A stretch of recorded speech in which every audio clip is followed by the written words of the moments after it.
dinosaur for like a second, and then she was suddenly pulled into this strange place with a huge ectomisaur. Any idea what happened?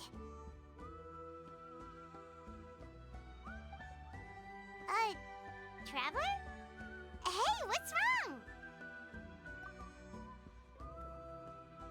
Look, it's that baby ectomisaur. Seems like it wants us to follow it. Paimon's adventurous side says we have to see where this leads.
Wonder if we're allowed in here. Oh, the door opened all by itself. Taking that as a yes.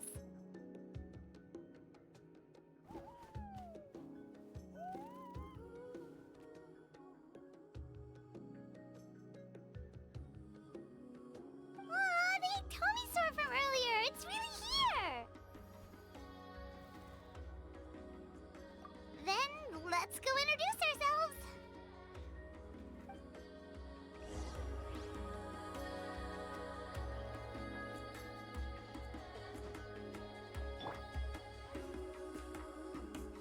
Hello there,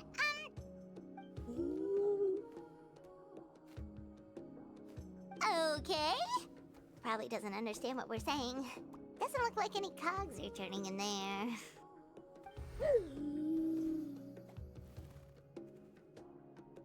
Whoops, sorry. No offense intended. You there! You dare disrespect our elder?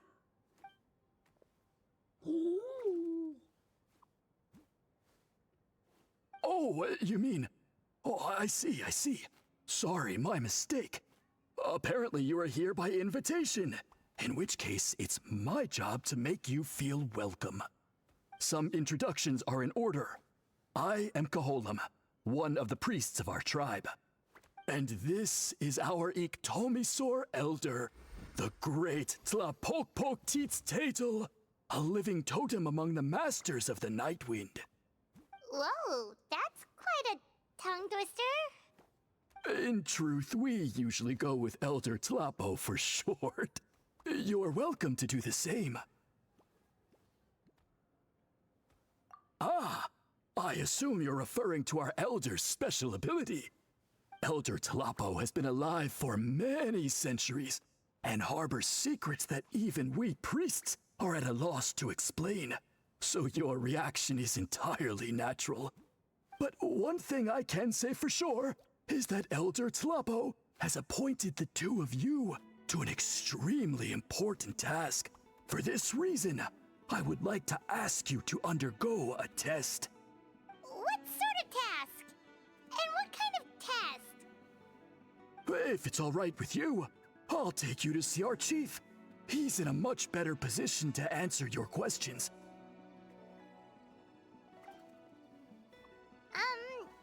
Okay, sure. Very well. Then please follow me. You can use this scroll to go directly to the obsidian altar, where the chief is. Don't worry, it's just one of the many mystical abilities of our tribe.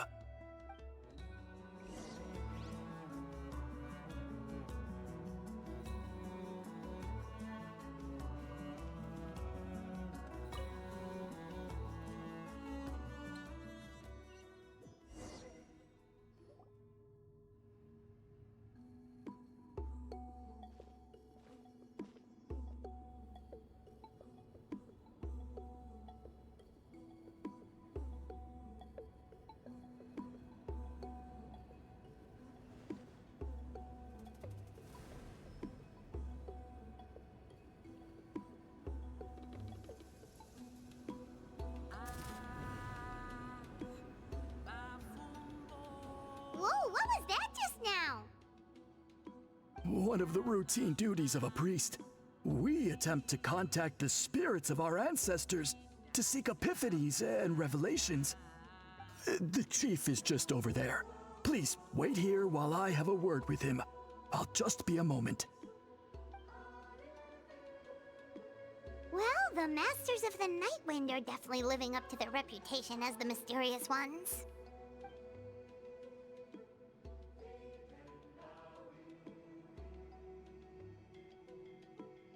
All right, I've told the chief why we're here, and now you may speak with him. Right this way. So, you two are the appointed ones. I am Chief Biram. Welcome, and thank you for your patience. So tall. Unusually so.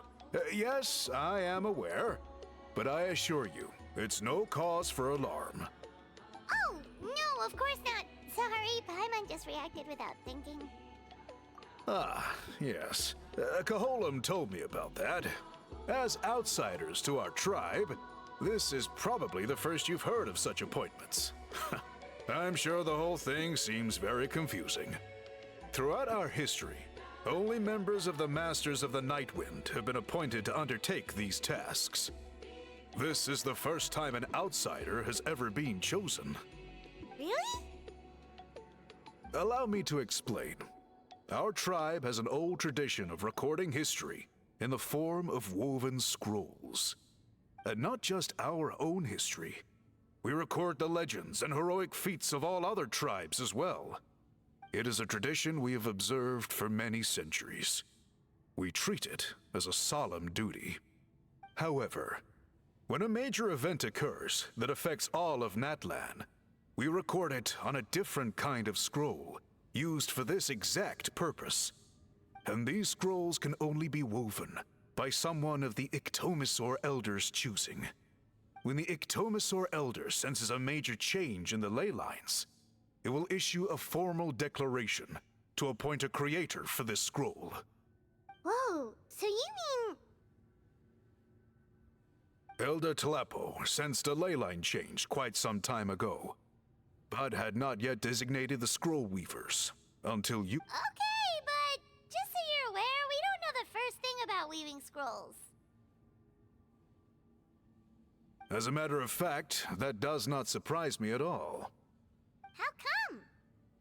In the 200 years that Elder Tlapo has held this position, none of the appointed ones have ever been experienced scroll weavers. Does that mean 200 years of major historical events have gone unrecorded? No. They all submitted scrolls in time, yet each of them claimed it was not their own work, but a gift from the spirits. Man, this tribe gets more mysterious by the second. Yes, well, that is the part that troubles me. The notion that we have to rely on esoteric things like gifts from the spirits to record historical events of such great importance. It is unsettling. Huh. That's pretty surprising to hear, coming from the chief of this tribe. I can imagine.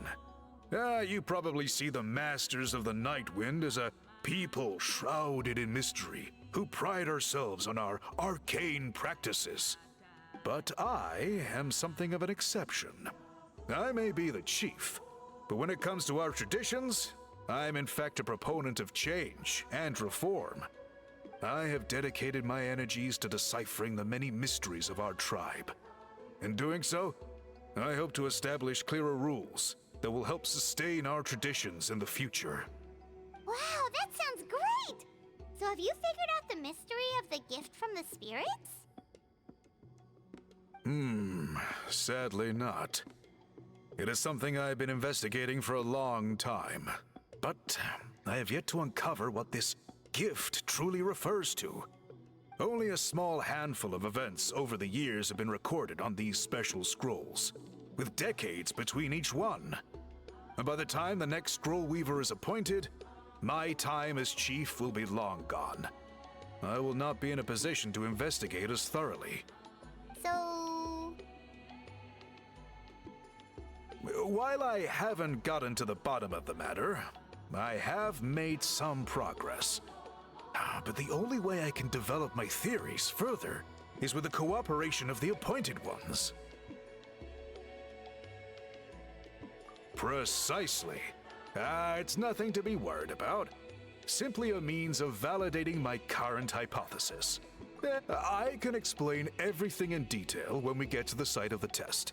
But first, please wait a moment while I change out of the soul-shielding cloak.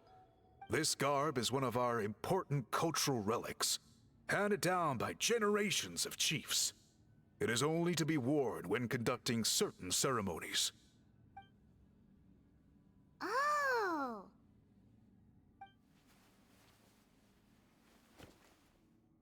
Please, follow me.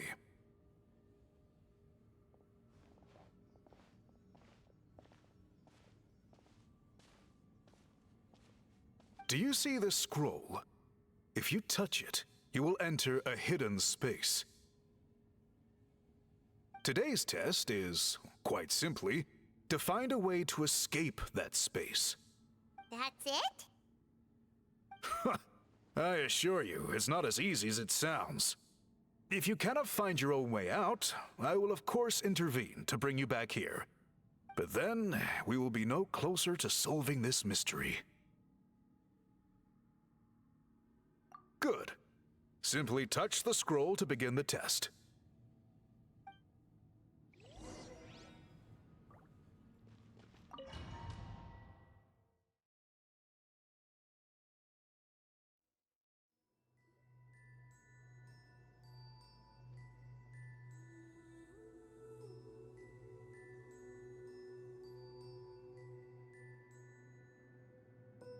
Whoa, we really did get teleported. It seems like this place is completely sealed off. Doesn't look like there's an exit anywhere. Let's take a look around and see what we can find.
There are so many woven scrolls here. Paimon remembers seeing some of them before in other tribes. They seem to record historical events.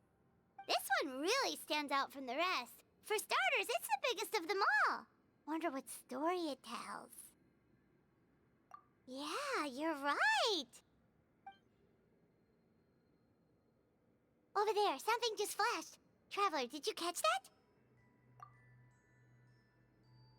Oh, right. Paimon's with you.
We finally made it out. It is just as I thought. You are indeed capable of undertaking this mission. Yes. You saw many distinctive-looking scrolls there, didn't you? Sure did. This specific kind of scroll was left to us by our ancestors. Upon investigation, I discovered what sets it apart is the use of a color not featured in ordinary scrolls. It is a most mysterious color that most people cannot even detect. I myself had to employ special techniques to confirm its existence. Yet there are those who are born with a natural ability to perceive it. And that is why I wanted to test you. You mean... That space you just entered was an exhibition room for storing this variety of woven scrolls. Centuries ago, a great shaman by the name of Huitzilin put in place a security measure so that anyone who entered the room without permission will become trapped inside. It exists to this day. And although I have not managed to decipher how it works, I have at least found out how to turn it on and off. Once someone is trapped inside, it is all but impossible for them to escape without outside help, unless they share the great shaman's ability to perceive that strange color. Clearly you must have this ability, which leads me to believe that our Iktomisor Elder can sense this ability in people. Another secret power? Traveler, you're... Still, having this ability doesn't change the fact that neither of us know where to start with weaving a scroll. Don't worry about that. The method for weaving this kind of scroll appears to be largely the same as for an ordinary scroll. The main difference is in the dye that gives it its unique color. If my suspicions are correct, this dye is the key to weaving the scroll, and your special ability is the key to obtaining it. The dyeing process is also a little different from the norm, but I don't anticipate any major issues there. As long as you two can source the dye itself, I can assist with the application. Cool! We'll follow your lead! Great! Then please use your abilities to source the necessary ingredients. And in the meantime, I will have someone prepare some fabric for test dyeing. We'll make a few sample pieces to test out my hypothesis. And if that goes well, we can begin the scroll in earnest. If you agree to help, you can expect to be handsomely rewarded once this is all over. So, what are your thoughts? Agreed, especially if there's a reward in it. What is the reward, by the way? Is it food? Paimon hopes it's food. Given the stakes involved for our tribe, I was thinking a substantial sum of mora would be appropriate. Surely that would be preferable to just a free meal. More works too. Anyway, how do we go about finding these ingredients? Are we supposed to just keep walking around Natlan until we stumble across them? Thankfully not. I've already identified a location where I suspect they may be found. And I've arranged for someone to guide you there. Your guide is waiting just outside. You can set off at your leisure.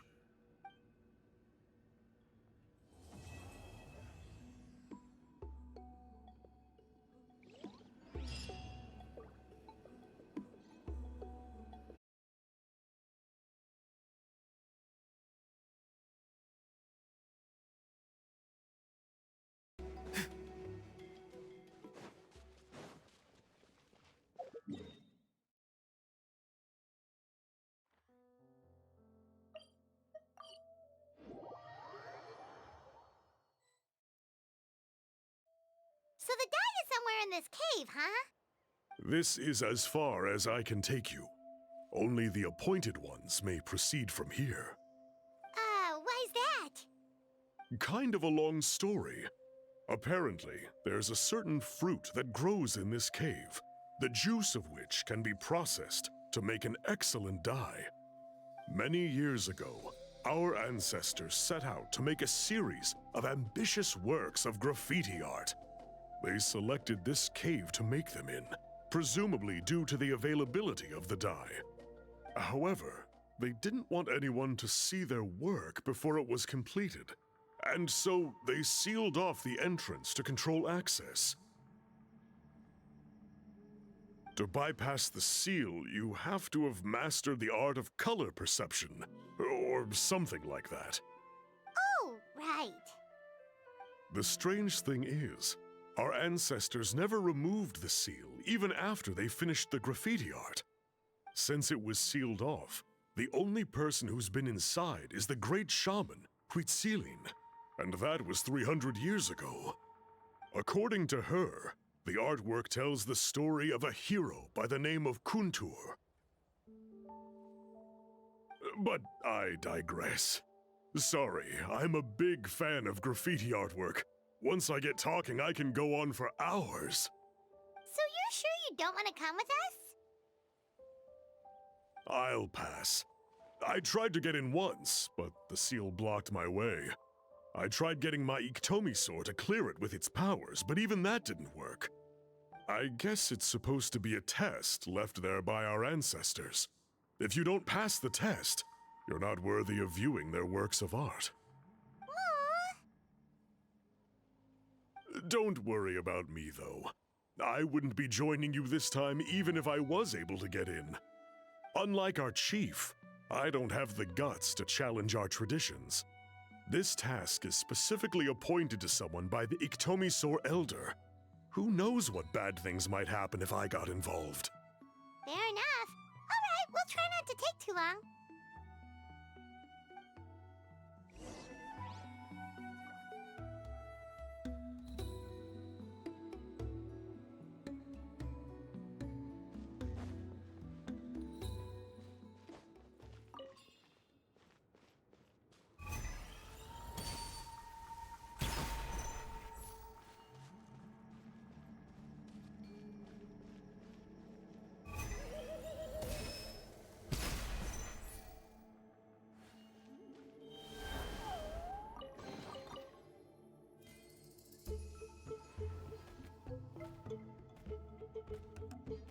Looks like there's no way past. Maybe try the same thing as before?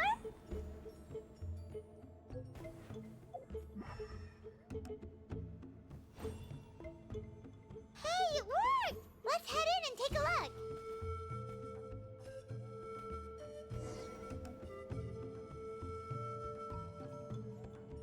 This should be the place. That fruit Toltec mentioned should be the one on the wall, right? Now, the only question is, which ones do we pick? Well, go ahead, try it out!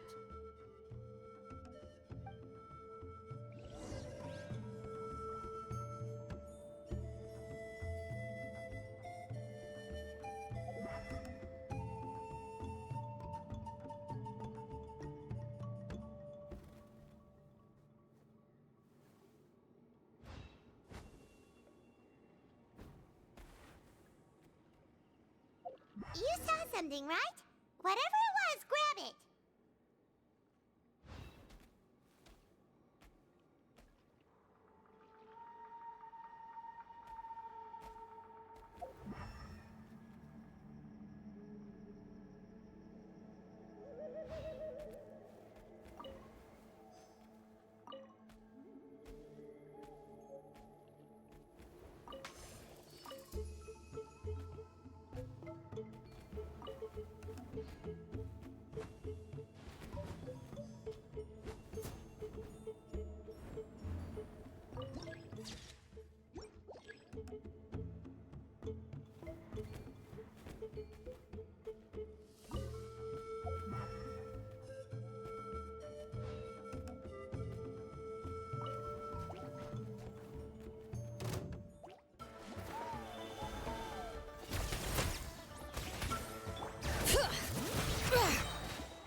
Take me up! Open fire!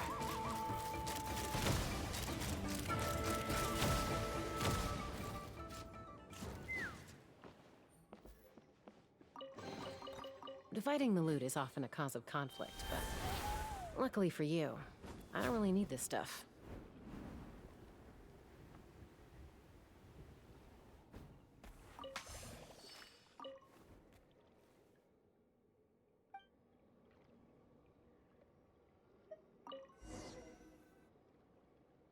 Guy's ancestors made some real works of art here.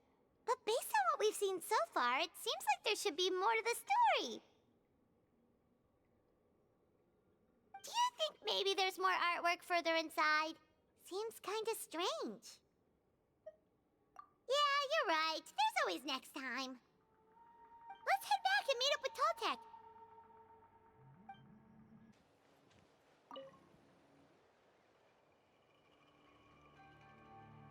We're back, and we found the ingredients for the dye. Sounds like you made it through the seal then. Our Iktomisaur elder was right about you. It's getting late. Follow me. I'll take us back.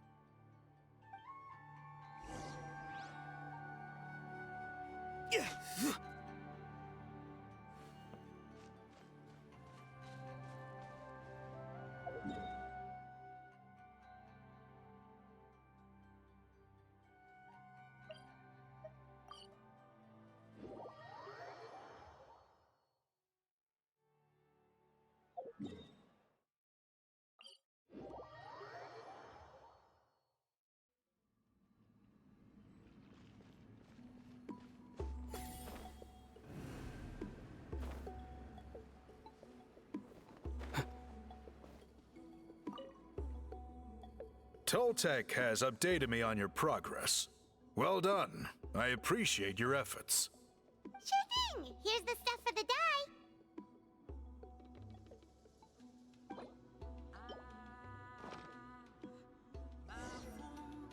dye. I see. Yes. This is certainly a very different substance from typical dyes. Okay, now let's try our hand at making some samples. The fabric is ready for testing. Got it.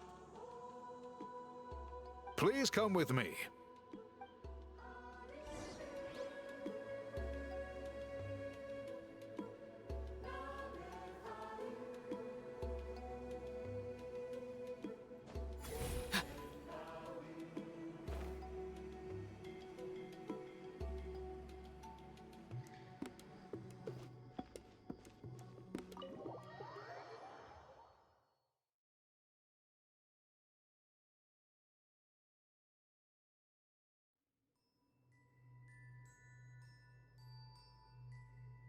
Take a look at this. It's a woven scroll made by one of our ancestors. This is the kind of thing we're trying to make. Ooh. The person depicted is the legendary shaman, Huitzilin. She lived 200 years ago and was once appointed by the Iktomisaur Elder, like yourselves. She was especially skilled in the art of color manipulation, and of course completed her task with flying colors. This scroll is a record of her deeds, and was most likely the work of her own hand. The quality is simply breathtaking, even compared to other scrolls of this variety. Sadly, since she passed away, all of our Iktomisaur Elder's subsequent appointees have had to rely on the gift from the spirits to complete their work.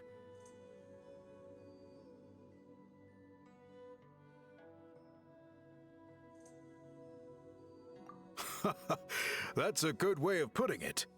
My only quibble with your phrasing would be, it's not just me, but us. Now Paimon's getting excited.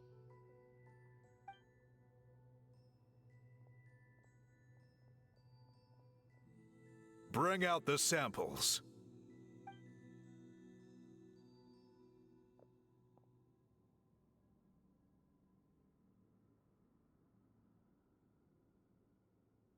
Now, as I mentioned, the dyeing process is a little complicated, but I am confident you will manage. Just make sure to follow my instructions carefully.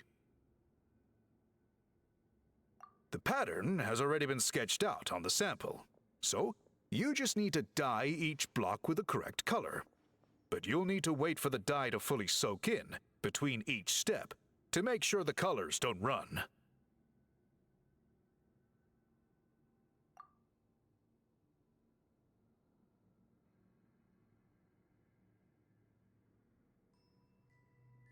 Ha ha ha! Good! The dye has taken to the fabric, and the pattern is crisp and clear. Next, apply all the remaining dye, and we should see that elusive signature color emerge. Okay, final step.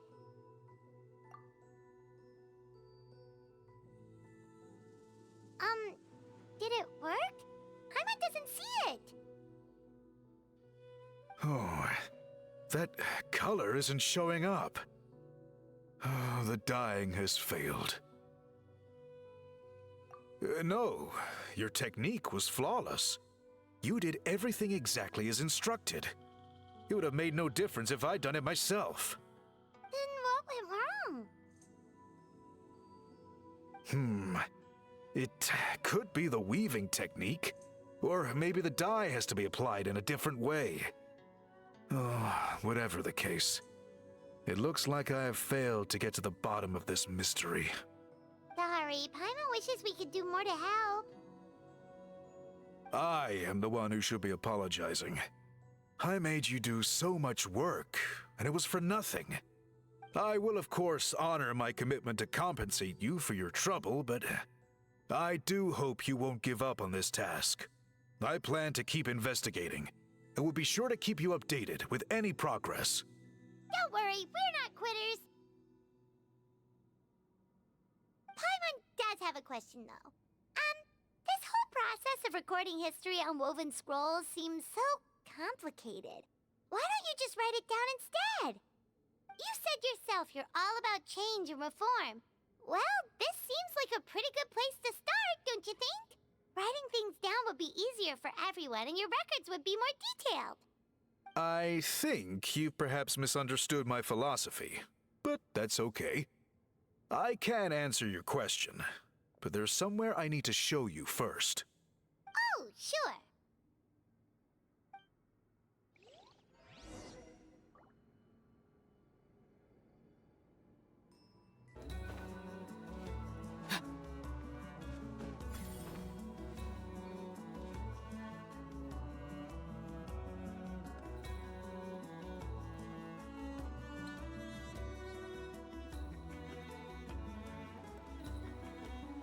Cool. Look at this view. What do you think? It's gorgeous! Now, try looking a little further. Whoa, that graffiti! In all the years since the founding of our tribe, those colors have been with us every step of the way. It is true that I seek to bring new life to this ancient tribe through change and reform, but I also understand there are certain foundational things that we cannot afford to throw away. The foremost of these is the way we record our history. Oh, that makes sense. Since the very beginnings, our tribe has always sought to bring color to history. And I have a deep sense that this is one part of our heritage that we should not give up. So, whatever it takes, I must find a way for us to continue producing our traditional woven scrolls. You're completely right. Paimon's sorry for what she said earlier. It was out of line. It's quite all right. I'm just grateful you're able to understand where I'm coming from. Then let us hope that when we next meet, we succeed in reviving this tradition.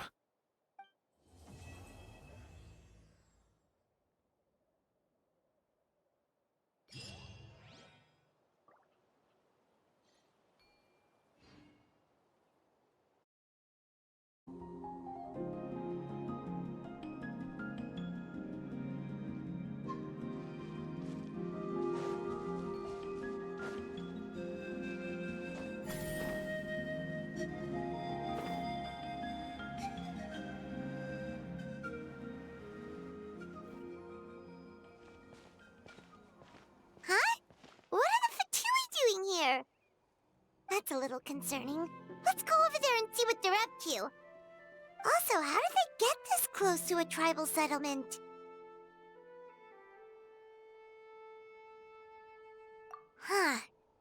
All the Fatui left in Natlan are probably the captain's subordinates. That basically makes them followers of one of Natlan's heroes. Still, once a Fatous, always a Fatous. Something seems off seeing them here. Let's go check it out.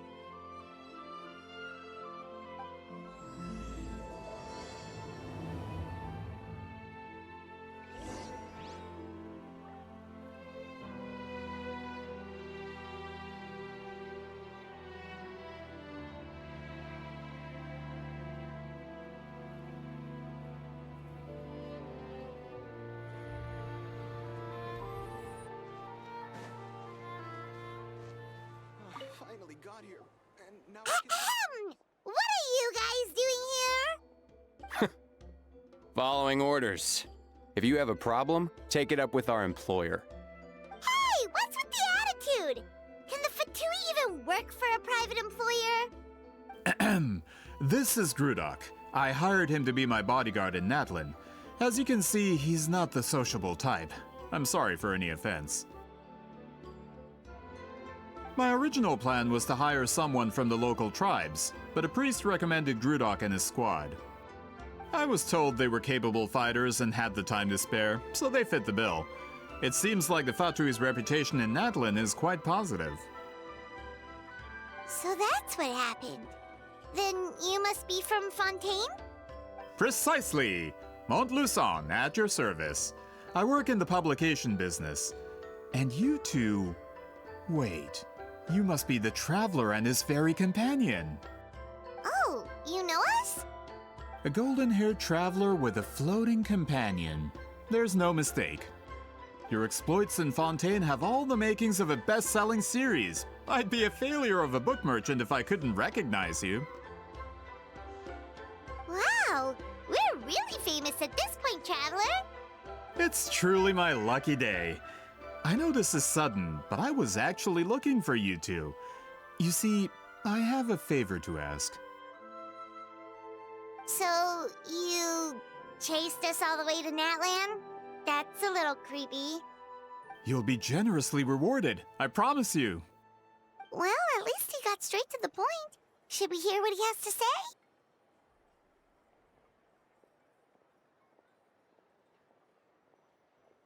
All right, we'll hear your request. You know the great shaman Sittlali, right? I need her help with something. Yeah, but the chances of her helping a random stranger just because we asked?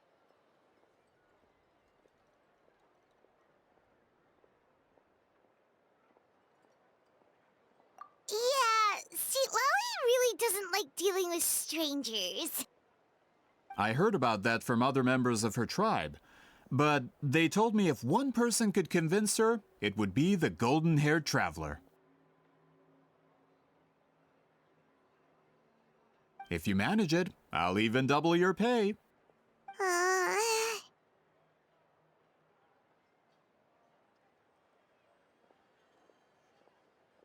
Oh yeah, we should definitely get to the bottom of that first. It's kind of a long story, and there's tribal history involved, so you should hear it from an expert. Alie, if you could. Of course. I don't often have an eager audience for this kind of thing. Nice to meet you. The name's Alie. I'm a researcher from the Fontaine Research Institute. Unlike most researchers, I have a keen interest in ancient ruins. That's why I was invited to join Monsieur Montluçon's team. Have you heard of the legend of the great shaman Huitzilin?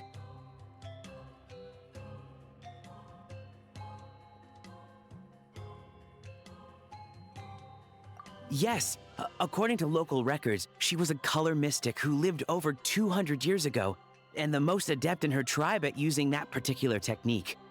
Out of all of her exploits, her most celebrated is the Battle of Seven Colors. According to legend, the battle was triggered by an abyss invasion, one of the most brutal in Natlan's history, even from a greater historical perspective. Amazingly, Natlan was able to turn the tide despite being at an extreme disadvantage. The key to victory was none other than a color Huitzilin created on the battlefield. The color was extraordinary. illusory in appearance while also seeming to possess physical form. Legend has it that Huitzilin used the color to construct a magnificent maze on the battlefield and trap all the enemies inside. This allowed her allies to launch a counterattack and ultimately secure victory. Anyway, that's the gist of it. We don't want to take up too much of your time. That story is the reason I came to Natlin. I often publish books about the history of other nations. They always end up faring well on the market. When I heard this story for the first time, I wanted to include it in my next collection, but historical records about Natlin aren't very detailed. We haven't been able to determine where the battle took place, or find any definitive evidence that it occurred at all. Even within the Masters of the Nightwind, people dispute the legitimacy of the story. Some believe it to be a myth. If that were the case, the story would not be fit for publication. But if you're just including it in a story collection, why does it matter if it never happened? Well, you see, the slogan for the collection is Restoring the Truth of History. Naturally, I need it to be factual. That's why I'm here. The Masters of the Nightwind are said to have a tradition of recording past events, so I wanted to consult their records. But I was refused access to the Obsidian Altar. Application after application, and all I received were a few ordinary woven scrolls with nothing to offer. Honestly, I'm just trying to promote their history, and they make such a fuss. According to my research, their scrolls are considered sacred relics in addition to historical records. Naturally, outsiders are rarely granted access. Not to mention, the scrolls we did get to review actually contain a huge amount of information. I just need more time, and I could... We've been over this, Alier. There's no need to waste time on those scrolls when we have a better way. Sittlali, you mean? Exactly. You're well aware, I'm sure, that Sittlali has been alive for more than 200 years. That means she lived during the era of the Battle of Seven Colors. If she agrees to be my consultant, then no other historical records are necessary. Oh, that's what you want. So, what do you say? I'll quadruple the pay if it helps sweeten the deal. Well, it's not that we don't want to help you.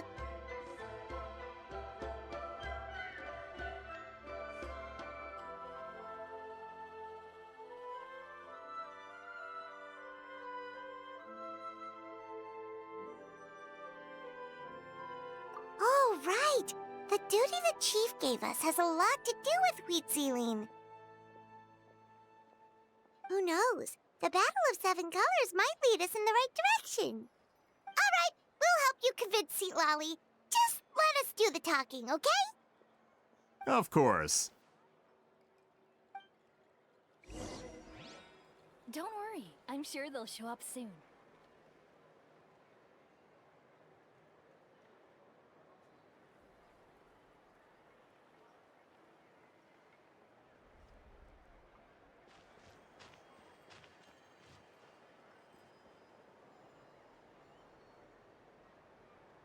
Finally got here, and now I can't even find the recipient.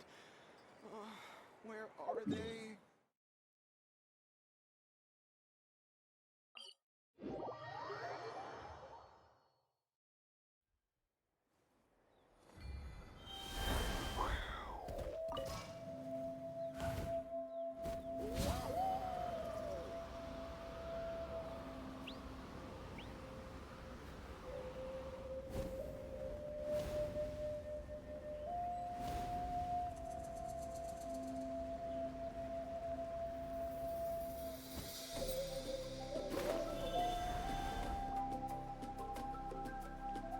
So, this is where the great shaman lives?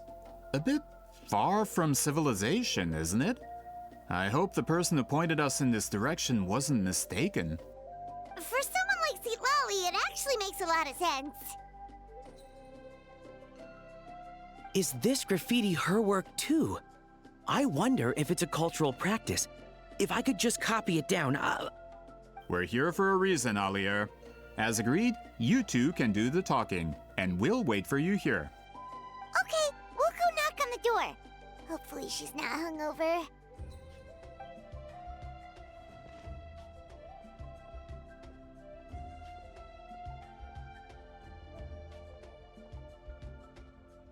Sitlawi? Are you there? We need your help with something! Oh, no response. Maybe she's not home.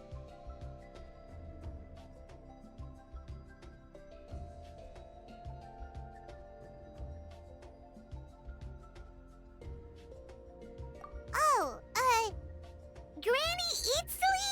Are you home?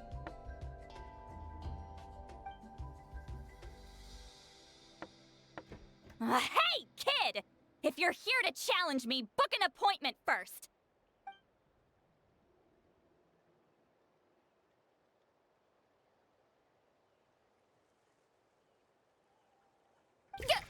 Traveler!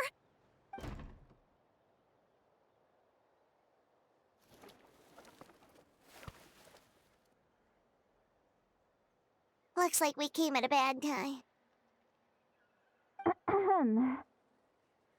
Are you still there? Just come in. We can talk inside. Well, at least we didn't get turned away.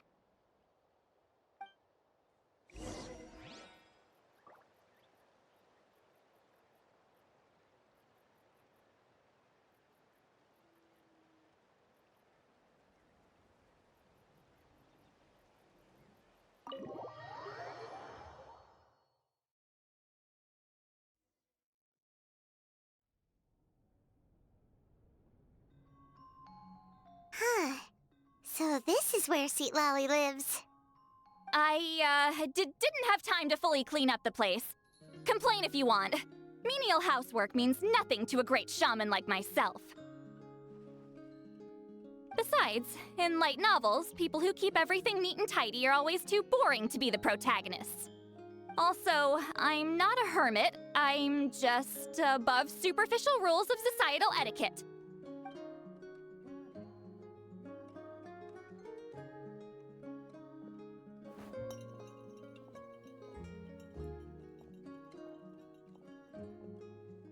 She sure does care a lot about what we think of her.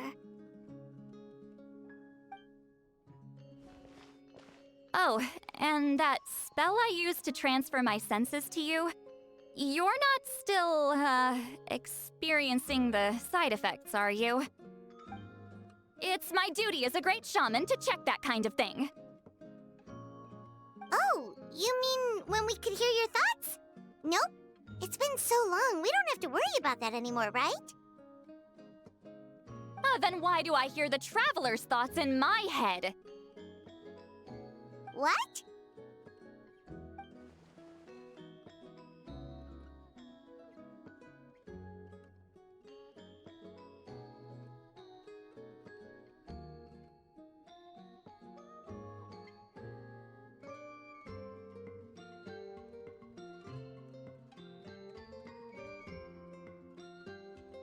I can still hear you, you know.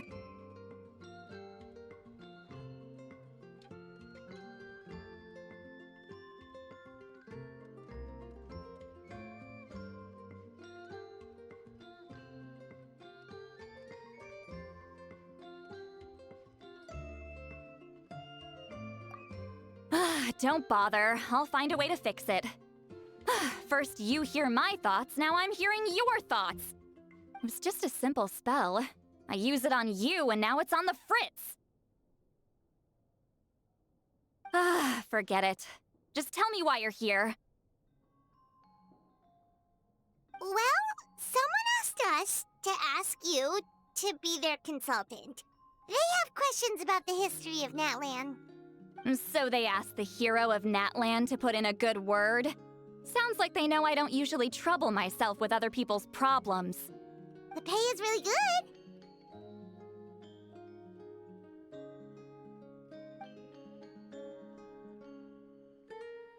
Doesn't matter. I'm busy. She sure doesn't look busy. Paimon knew this wouldn't get us anywhere.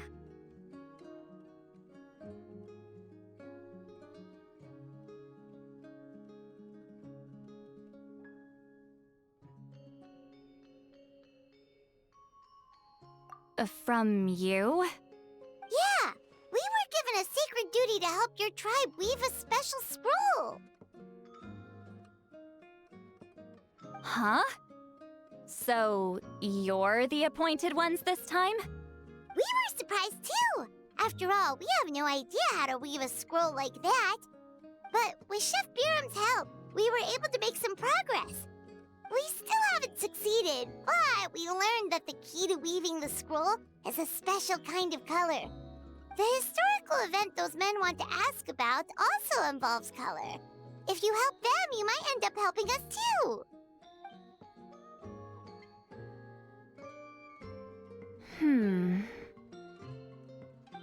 She's giving us that face again. Did Paimon not explain things clearly? I can't decide whether this twist is completely out of the blue or if it was foreshadowed all along. Does that mean you won't help us? I need to think about it. Then there's still hope. Hey, what's the holdup? Just give us an answer already. You agreed to let us do the talking!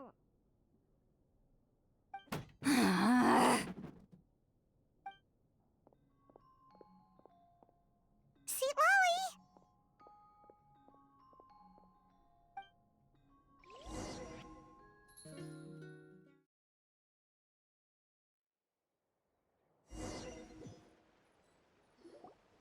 Stand down, Grudok. As your employer, if I tell you to wait, then you wait. Understood.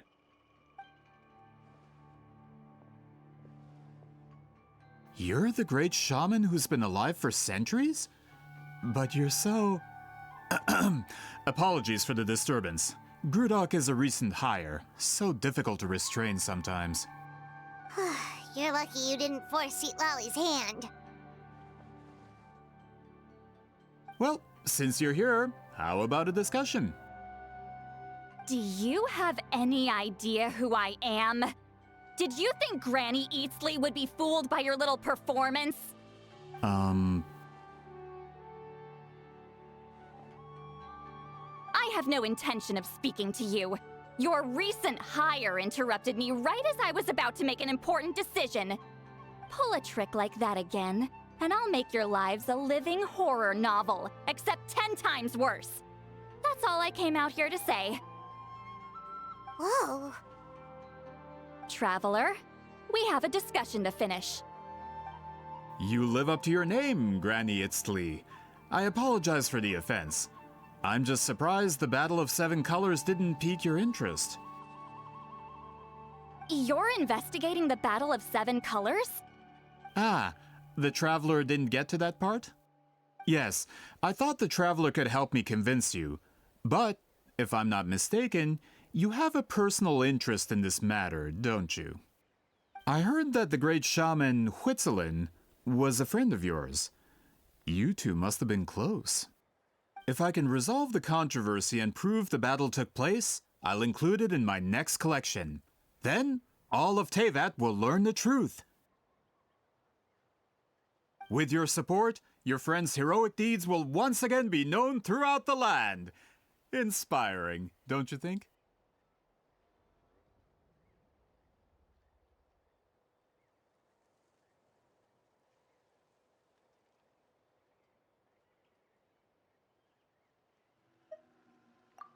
If this is really about that duty, then... fine. I'll help you. I'm honored. Save it. I agreed to help the Traveler, not you. You'll just have to leech what you can. Well, at least she agreed to help.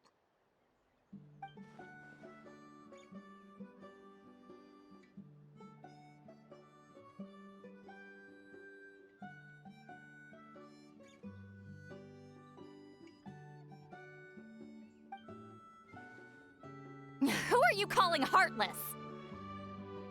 Not a problem. I always planned to work with the Traveler. So, did you directly experience any events of the battle? Do you have any idea where it took place? Can you think of any relics we could use to prove it? Talk at me, why don't you?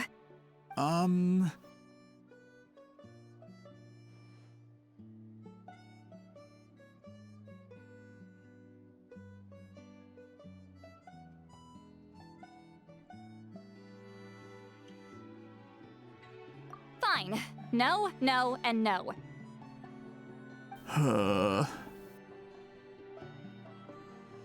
I did live during the same era as her, but that doesn't mean we experienced the same events. I've lived a long time, but I'm not a walking encyclopedia. You decide the angle of your investigation, and I'll provide answers if I'm familiar with the subject. Alright. Even if you didn't witness the battle yourself, you still lived through that era. Your insights are very valuable. Alier, you had an idea about where to start, yes? Oh, well, my plan was to consult the members of the tribe in charge of recording history. Then, let's start there. Traveler, what do you say to officially working together? After all, it appears I can only get Miss Sitlali's help through you.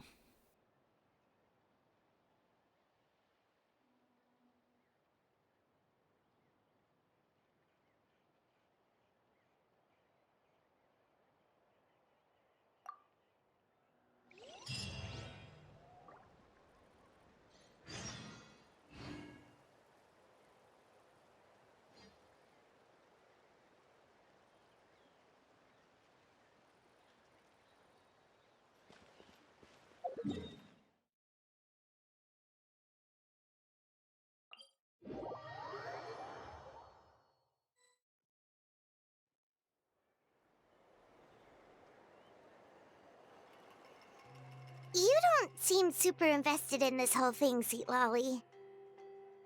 The Battle of Seven Colors is something I've only ever heard about. I know as much as anyone else in my tribe. But how? Weren't you alive when it happened?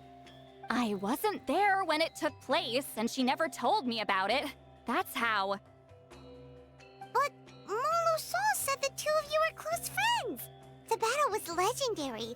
Why wouldn't Huitziling tell you about it? Close friends? More like arch rivals. Something Montlusan would know if he actually did his research. Did you see the graffiti outside my house? That's not my doing. All students from Huitziling's School of Shamanism must pass an extremely difficult trial before graduation, defeating me in battle. Those graffiti drawings are how they challenge me.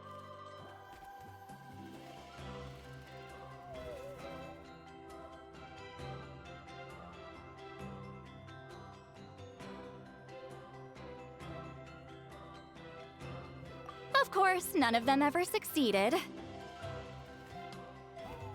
So, after Huitziling's death, her students had no choice but to modify the requirement. Instead of defeating me, all they have to do now is last long enough.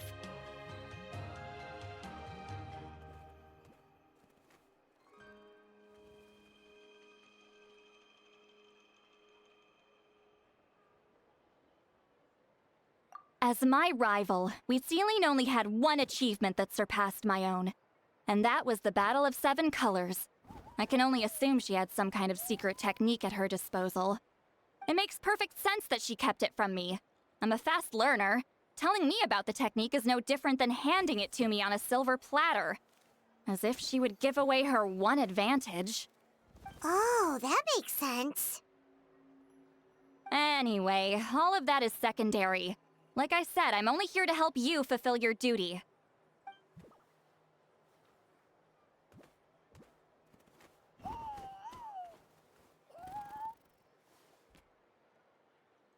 Don't misunderstand. This duty is important for my tribe, too. A great shaman should do her part to see it done.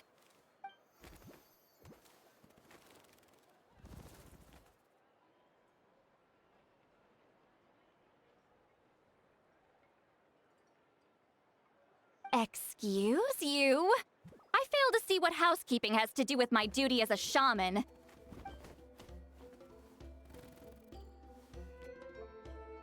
Why is it that you're the one whose thoughts are exposed, but I'm still the one suffering?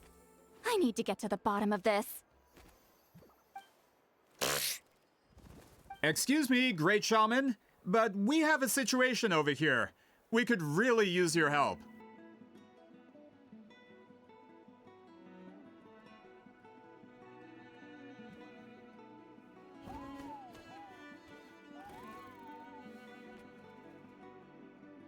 Okay.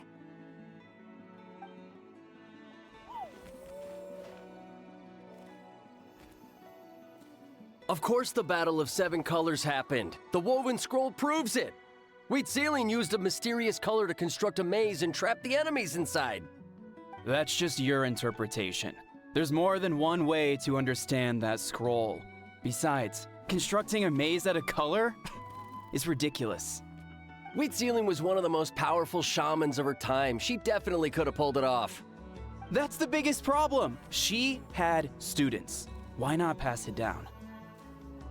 A technique that powerful? And no shaman since has ever used it? Her students are keeping it a secret, of course. If you knew a technique like that, you'd be a fool to show it to just anyone.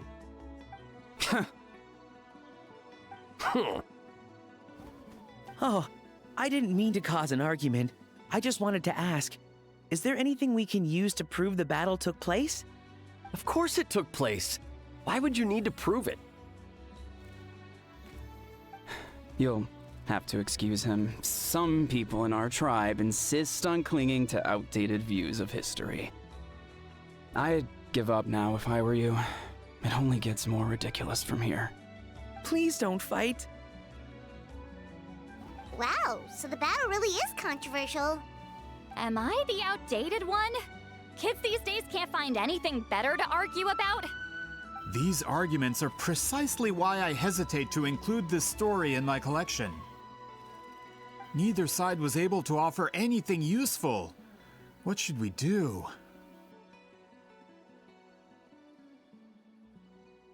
Wheat Ceiling was a passionate teacher.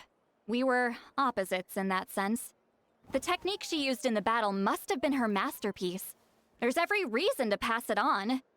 Still, if the technique is powerful enough to single-handedly stop an invasion, it also makes sense that her disciples would keep it a secret. We should check with the students from her school. If we can confirm the technique exists, we can deduce certain things about the battle. But as far as I know, most of the shamans from her school occupy high positions in the tribe. Not the type of people outsiders like us can speak to on a whim. Right. The obsidian altar is off limits to you. But, if I go... Is there a problem? Most of Wheat Ceiling's students are respected priests in the tribe. But that means they had to go through me. Or try, at least. I, of course, humiliated them from a young age. Those who hold the position now are the ones who lasted long enough before I wiped the floor with them. If I show up without warning, they'll run for dear life. That's not gonna get us any answers. Yeah, Paimon can see it now.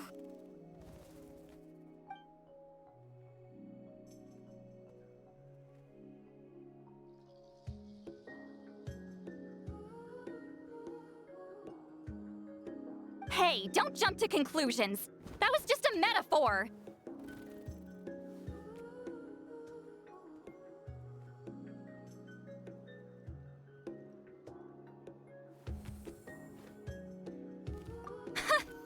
Only you have the guts to joke like that with me, Traveler. Fine, I said I'd help, so I'll help. But don't blame me if it goes wrong.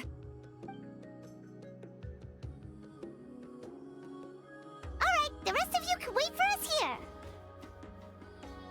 We appreciate the help.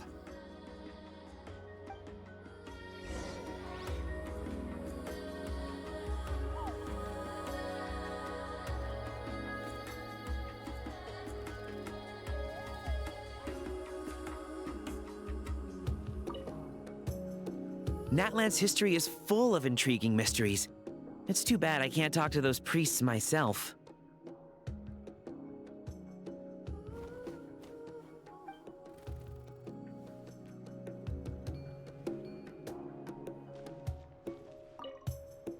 Miss Sitlalli seems rather reluctant to help. Maybe you could talk to her a bit more. I'll reward you for the trouble.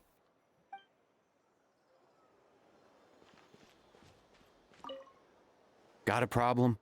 Like I said, take it up with my employer.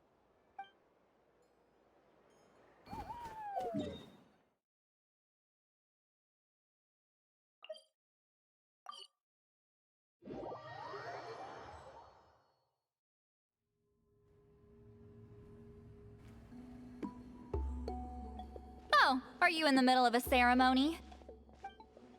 Granny Eatsley?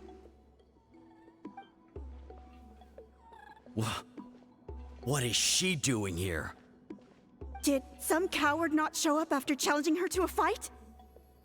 Or is she here to officially take over the tribe? Whoa. It's like they really do see her as some kind of tyrant. No matter what, we'll defend our dignity as priests to the end. Ugh, you talk a big game for someone who lost to me the most out of the entire priesthood. What? All I want is to ask some questions. So, you're here to interrogate us? Someone didn't sit pretty for their beating? Is that it? You want their name, don't you? We should just run!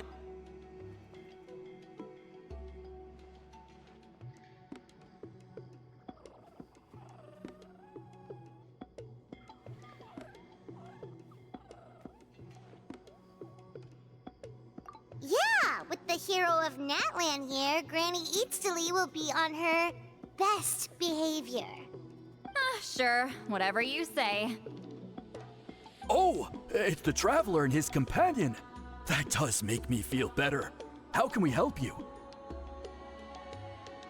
We wanted to ask about the technique you inherited from Huitziling. Huh. So you can eradicate our school once and for all? Disciples of our school have challenged her year after year, just as our master instructed. Sounds like she's finally had enough. Well, you're not wrong. If we want to protect our legacy, one of us needs to run! Not this again. Just how much did you traumatize them, Sitlalli?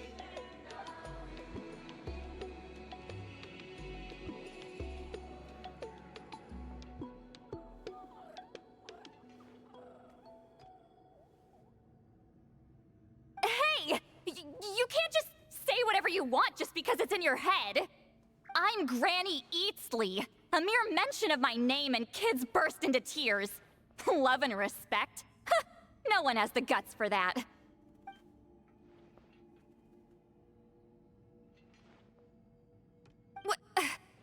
You know what? Forget about your duty. We really need to fix this mind-reading situation. Sorry to disappoint, but if you're here to question whether we're qualified to inherit our master's legacy, we're not going down without a fight.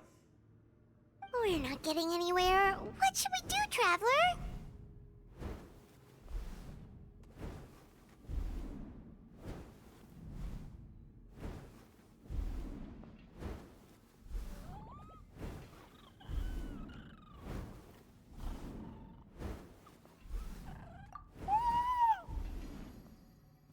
Huh? Oh, it's you. Elder Tlapo! Oh, we must have disturbed your meditation. Our deepest apologies. Please forgive us.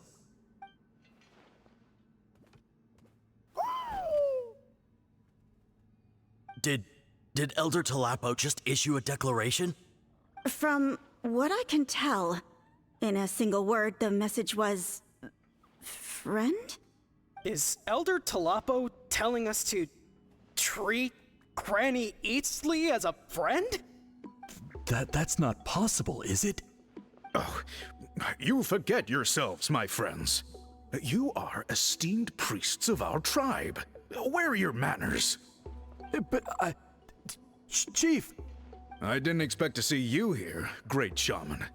My sincere apologies for the lack of hospitality. Well, I wasn't exactly planning to come to this crowded place. So you can save the pleasantries, Chief. I'd rather get this over with. Understood. Now, as successors of Huitzilin, I understand your friction with Granny Eatsley. However, Elder Talapo's declarations have always showed us the correct path. You would do well to respect his counsel. So, mind your manners and allow Granny Eatsley to ask her questions. Good thing Elder Talapo and Chief Biram are on our side.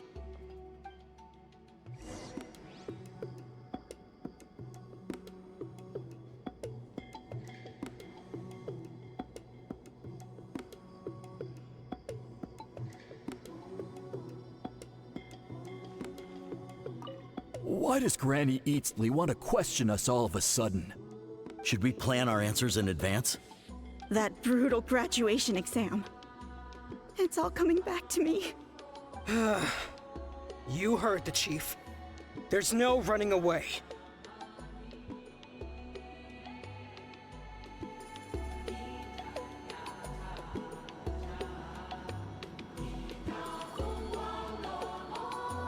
Hi there, Elder Talapo!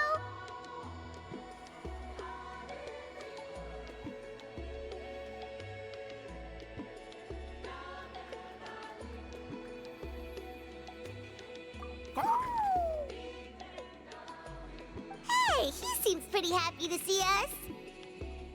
He's the one who put you in charge of the scroll, right? Yeah, Elder Talapo appointed us to the task. Elder Talapo, huh? He's still Claw to me.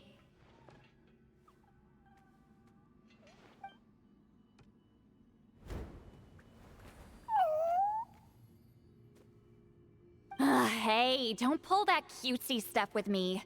You're an Iktomisaur Elder now. You occupy an eminent and important position within the tribe. So, you already know each other? Claw was only this big when we first met. He was Huitzilin's Saurian companion back then. She kept dragging him to my place, so over time, we got to know each other.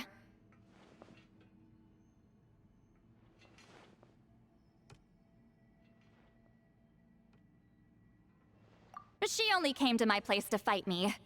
But at the same time, she always claimed to be my friend. She was the only one who dared to try, at least. Well, you've lived a long time. You've probably made a bunch of friends over the years, right? The more time you have, the more friends you lose. Oh,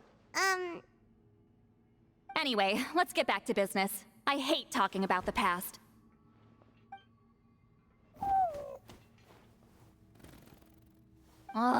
200 years and you still haven't given up, Claw?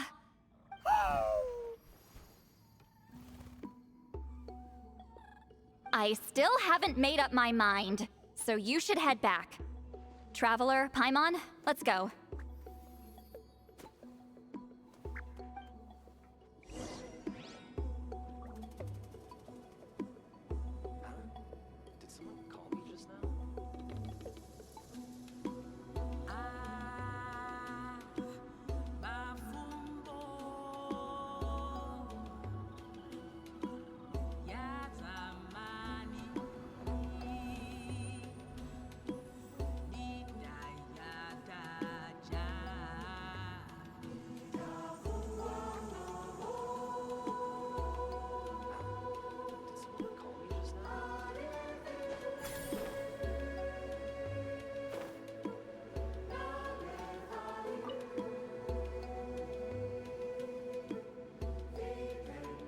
Chief Biram?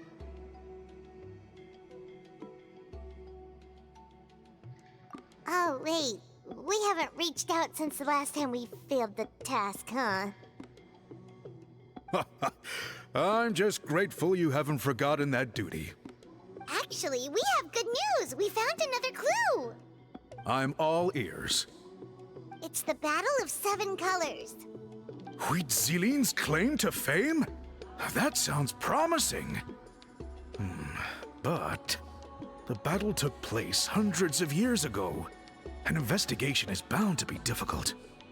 True, but Granny Eatstily promised to help. Is that so? Huh. I've tried seeking her help in the past, but I never managed to coax her out. You should cherish this opportunity. Hey, don't complain. None of the previous chiefs succeeded either. Forgive me. That wasn't my intention. It was a comment on my own failings. Paimon said you've been trying to figure out how to weave the special scroll. It is my duty, great shaman. Why bother?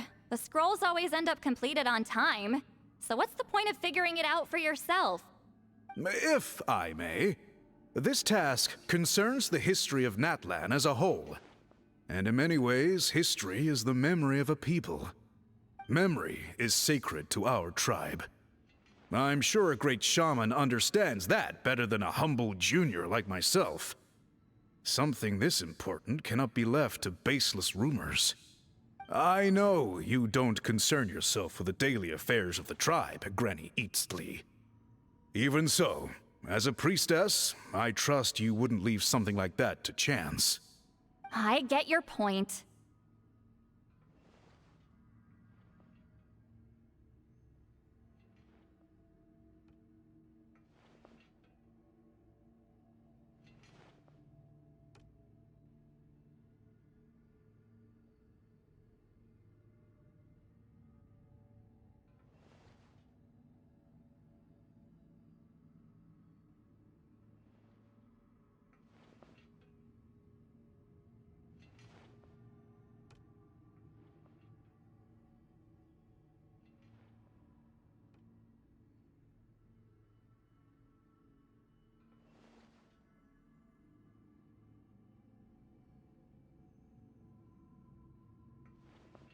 Of course, the one time I wish you could read my mind, it doesn't work.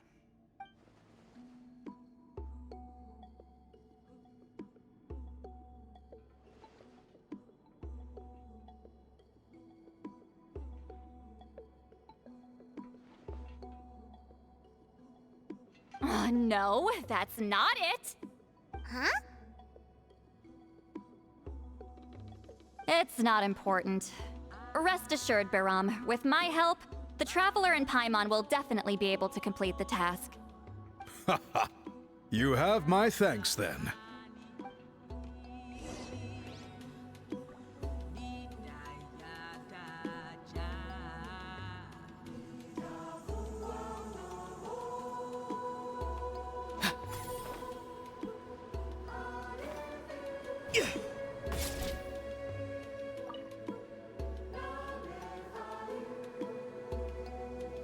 Huh.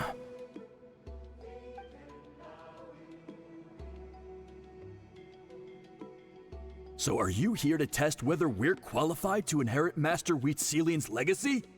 You've already been tested, haven't you? Well, frankly speaking, I don't think any of you are qualified. But that's not why I'm here. All you need to do is be good and answer my questions. Fine. Ask away. You've heard of the Battle of Seven Colors, right? Of course. It's our master's claim to fame. An immortal legend inscribed in the very history of our tribe. Then I'm sure you know there are those who question whether it actually occurred. I did hear people arguing about that the other day. It's disgraceful. How can they question something like that? It doesn't surprise me. Natlan has had more tourism lately. A lot of people have started getting strange ideas after interacting with Outlanders. After all, everyone who took part in the battle has returned to the ley lines. Without witnesses, it's hard to refute detractors. Well, it just so happens the questions I want to ask are directly related to the legitimacy of this battle. Listen, we know you were rivals, but do you really have to question her legacy? You think she's like you? Someone who can't survive a little scrutiny? No, of course not. Then let me finish. During the battle, Wheatselian most likely used a technique powerful enough to turn the tides of war. I'm sure she was very proud of it. proud enough to pass it on to her disciples. So, which one of you inherited that technique?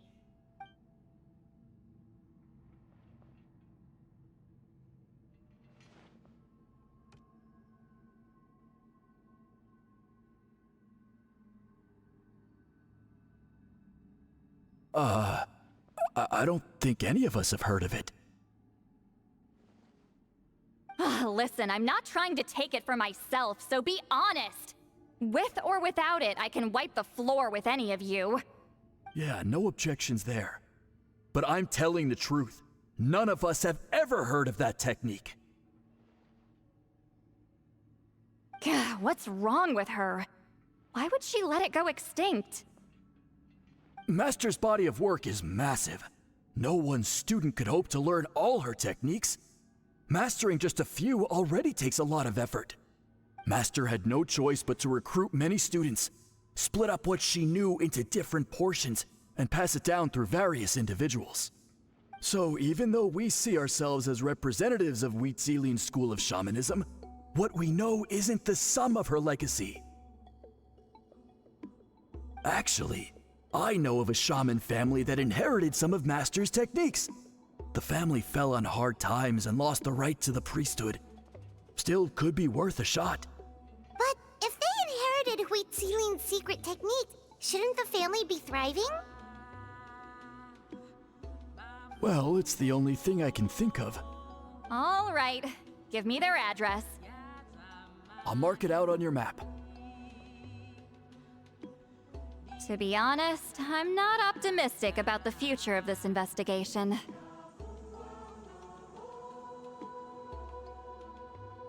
That's because the request came from you. You don't know the power of your own words, do you?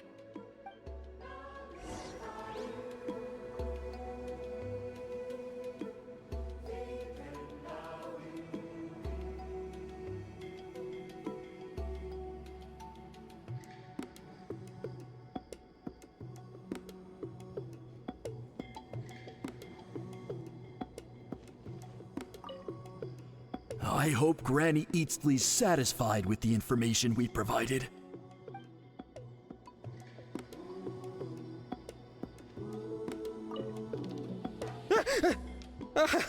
You scared me. I was just about to run some errands. If you have questions, feel free to ask the other priests.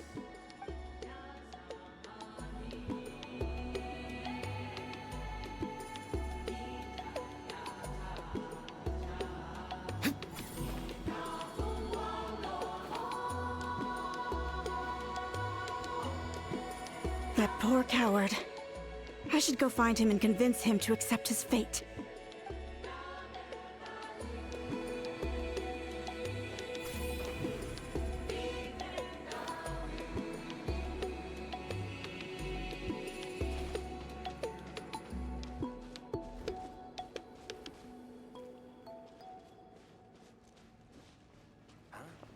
Did someone call me just now?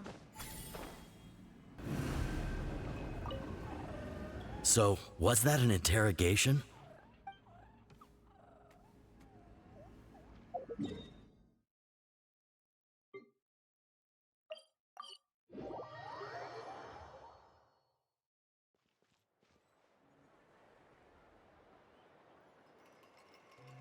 Proving the legitimacy of this battle seems more hopeless by the second. Nothing we can do about that. Well, even if our investigation ultimately proves the legend to be false, that's still a worthwhile result. Although I'm here for business purposes, I have a personal interest in this as well. I'm drawn to matters of historical truth. That's exactly why I chose to follow you, Monsieur Montluçon. Listen, I'm just updating you on the situation, not asking for your opinion. I don't really care whether you continue your investigation.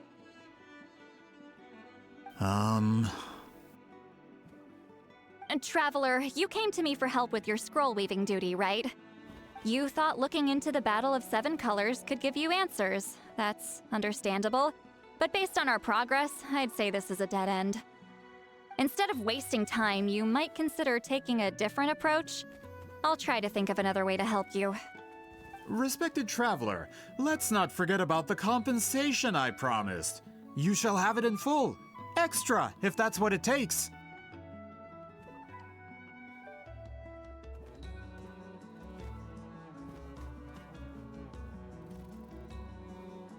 What makes you say that?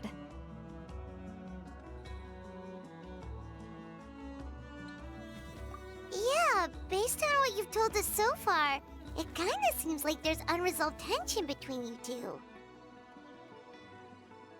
You think so?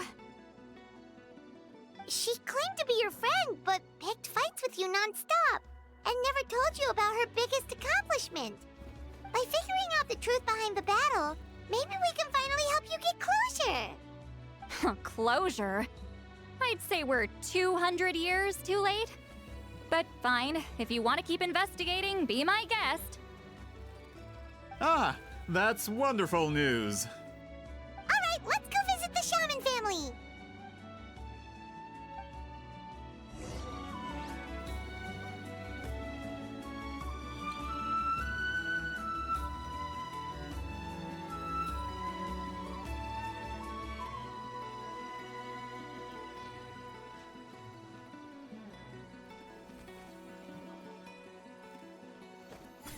Gotta pick the right location. There's no turning back. Hello, are you Aisha Man? Yep, that's me. Huh? Granny Eastly? Get up! In a crowded market like this, the only person who should be trying to hide is me. My apologies. Ever since my grandfather's generation, the shamans of my family have given up on passing your trial, Granny Eastly. Have we offended you in some other capacity? Man, this is generational trauma at this point. Whenever I misbehaved as a kid, Grandpa would tell me about the thrashing he received from Granny Eastly. I still get nightmares about it sometimes.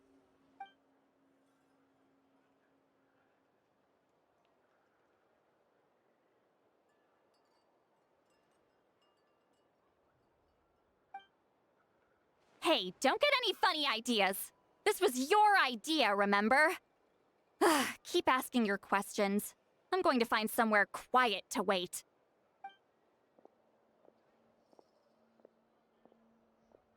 Okay, so your family studied under Huitzilin, right? Yes, although that pretty much ended with my grandfather's generation, unfortunately. The techniques my family learned from Huitzilin didn't have much practical use in terms of tribal affairs, so during my grandfather's time, we quit the priesthood. Turns out, shaman techniques aren't that useful outside the priesthood either. So over time, we abandoned them altogether. Of course, it's possible that we were just too foolish to understand the true power of those teachings. After all, Huitzilin was a genius. None of her students have been able to fully reproduce her talent. Do you know which techniques were passed on to your family? I'm not sure. As a kid, I remember hearing my grandfather talk about them, but it's not like I can use them myself. Just think about it for a sec. Do you remember anything about a technique that can decide the outcome of a battle? Decide the outcome of a battle?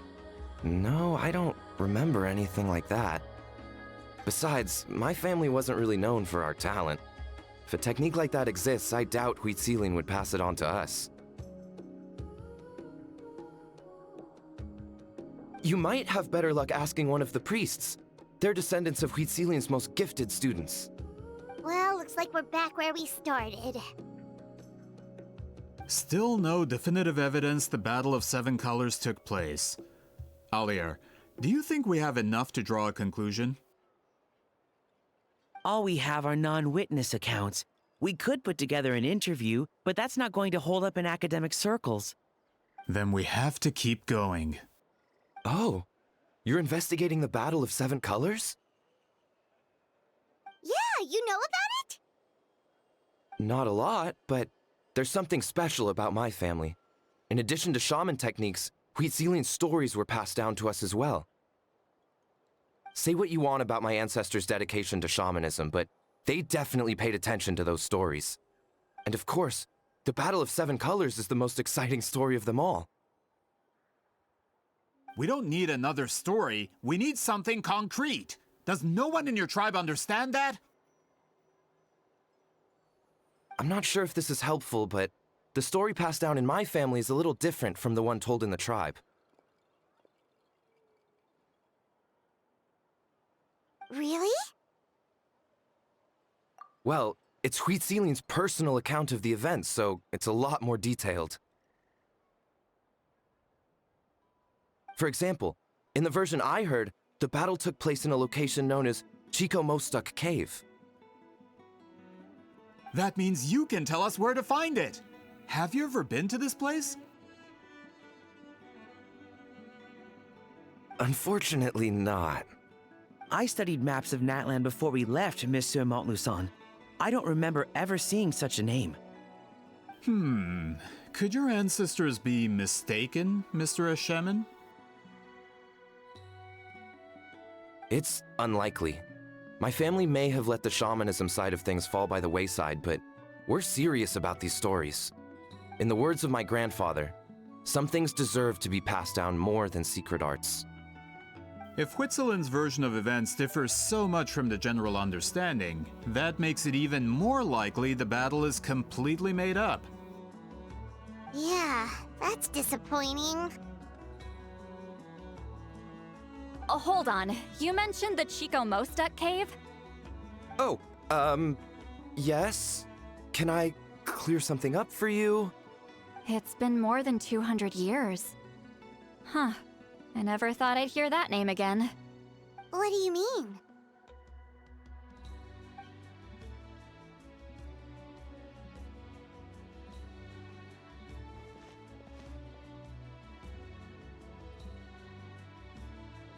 That location is now known as the Valley of Fog. The Chico Mostuk cave is what it was called 200 years ago. Precisely when Huitzilin was alive. That means, Monsieur Montluçon, we can confirm the original site of the battle. Once we get there, the evidence we need should be at our fingertips. Just when we thought all hope was lost. I never doubted you, great shaman. Allow me to present you with a gift as thanks. Save it. Flattery won't get you anywhere with me. Wait, Mr. Montluçon works in publishing. You're a huge fan of light novels, right, Sittlali? Maybe he could get you some that are out of print. Really? Out of print, huh? Sure. Do you have any in mind?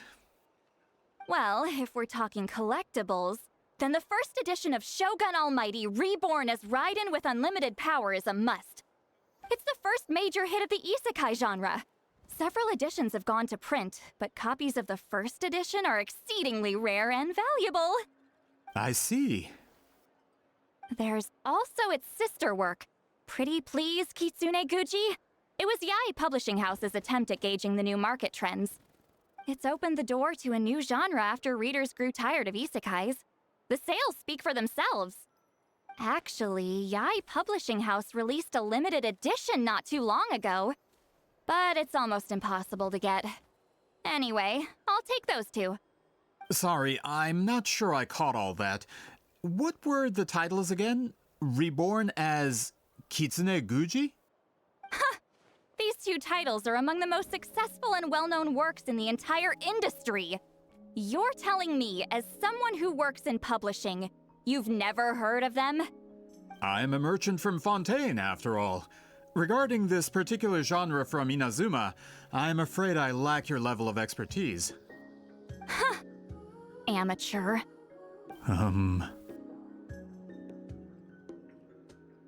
Of course. Sounds like a perfect arrangement.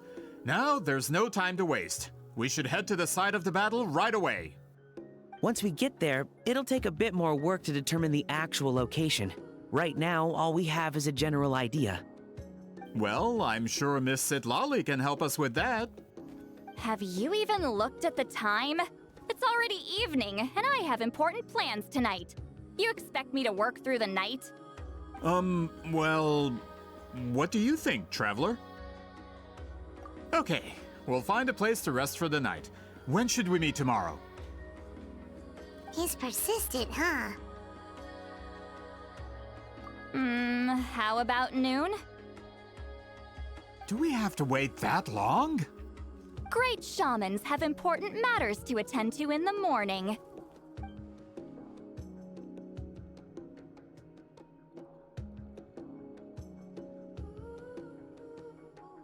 That's only because I have important tasks to complete at night. All right, as Miss Sittlali instructed. Let's meet back up tomorrow at noon. We'll be waiting at the exit of the tribal settlement.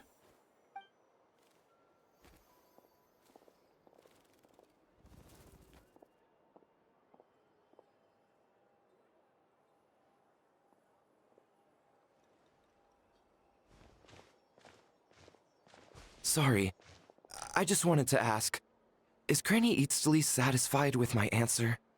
Yeah, of course. You really helped us out. Oh, good. I'm glad I didn't offend her somehow. You're really that scared of her?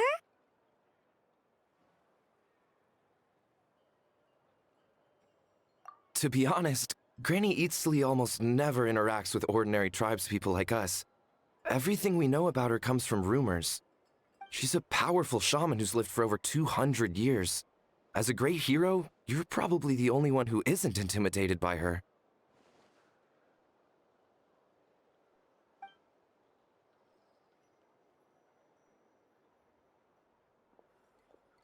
Well, thanks for today, Sитлали.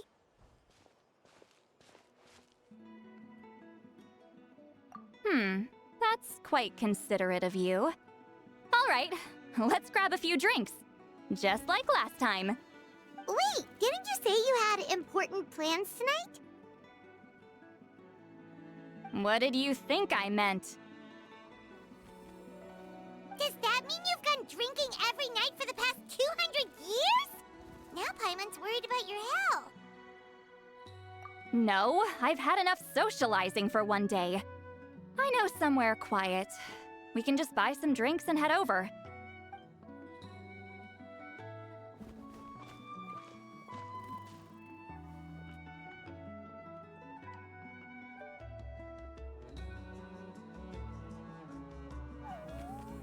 Which will also give us a chance to solve the mind reading issue. Considering the necessary spell work, I'd rather do it in private.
Steady.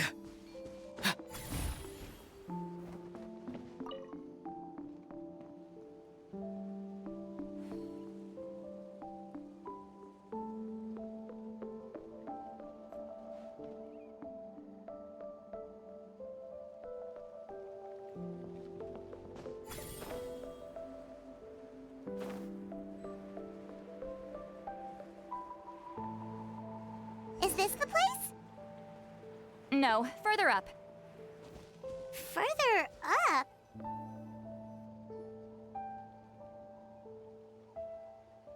Whoa, this is like a secret base! Sometimes I want the fresh air, but not the company. So I come here. Let's see if my stash is still here.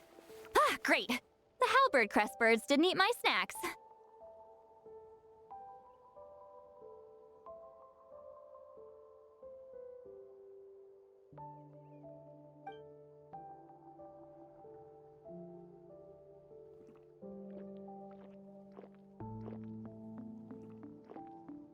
for the mind reading issue. Give me your hand.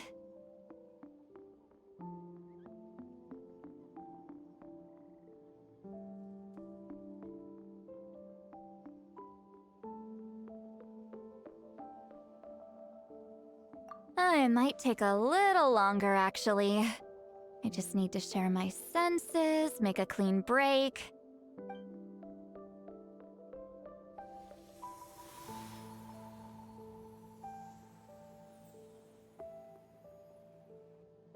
And that should do it, right?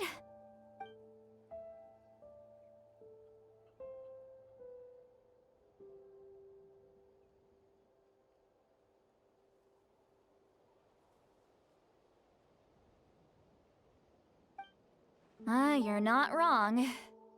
Hold on! Why do I still hear you in my head? Oh, did I not separate our senses completely? Maybe using my palm isn't enough? Close your eyes.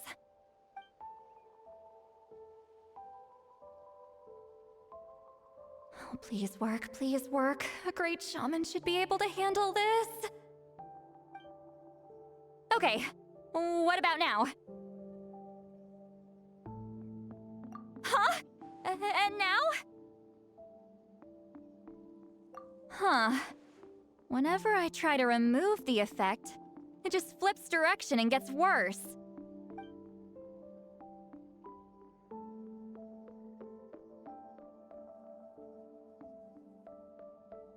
That was just to help with the spell.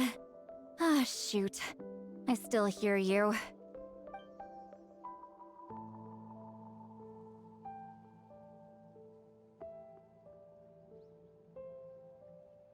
For a human soul, to lose the boundaries of the mind is to drown in the sea of consciousness without a concept of self. Wait, that sounds bad!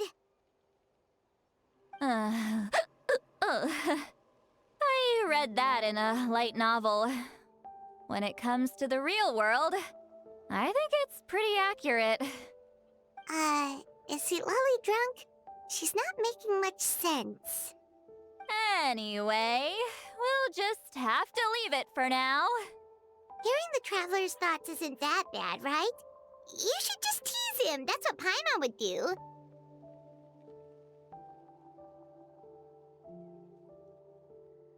It's just...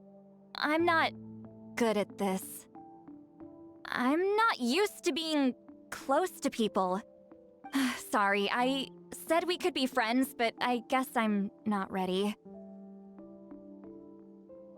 I'm used to being Granny Eatsley. Someone intimidating, someone people are scared to approach. I don't have to deal with people that way.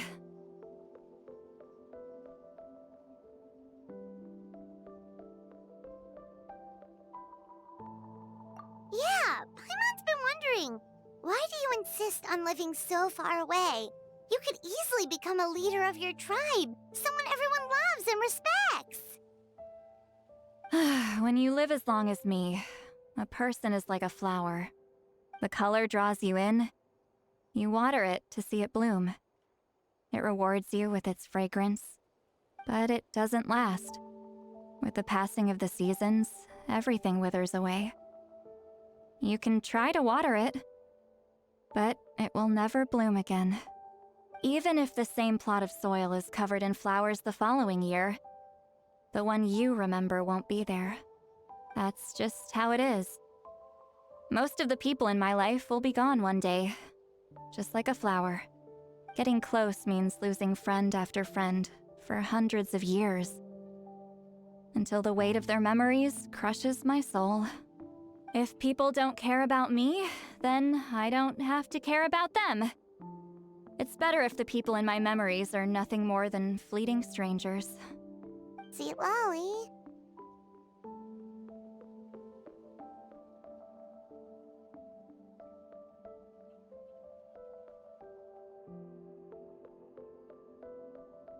You won't live as long as me, so you don't have to worry about that.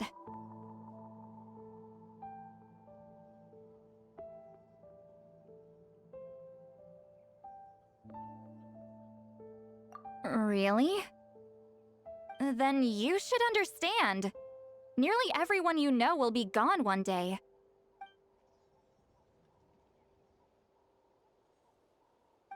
Traveler?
Is something wrong?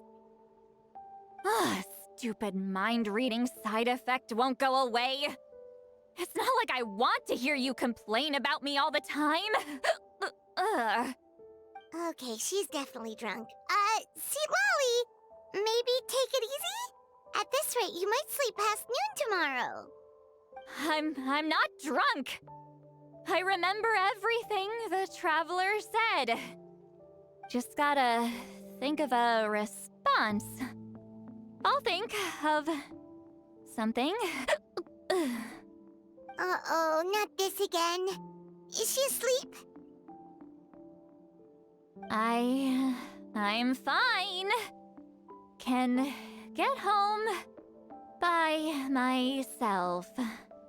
Is she talking in her sleep or talking to us? She seems kind of out of it. Bye. Gonna walk back alone. Need some time to think. All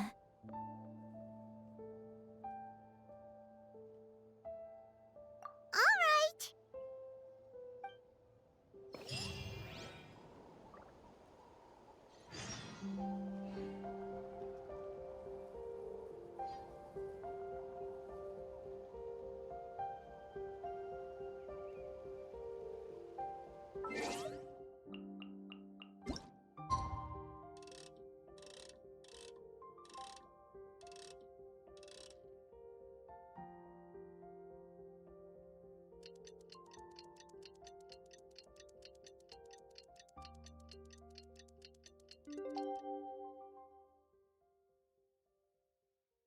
Sometime.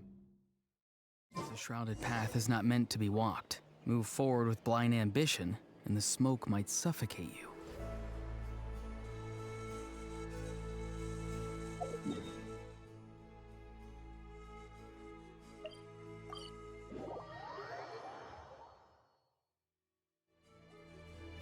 This should be the place we decided to meet yesterday.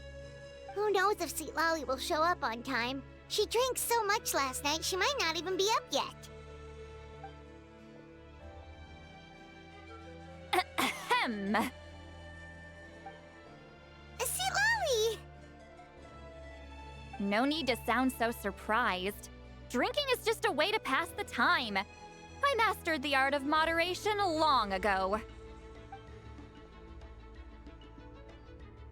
Last night doesn't count.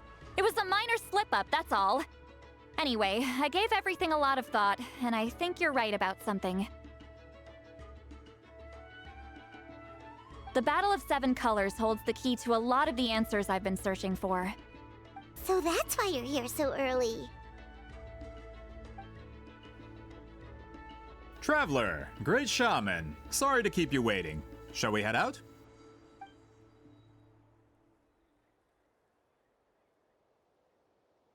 Just follow me. I'll confirm the location myself. Of course.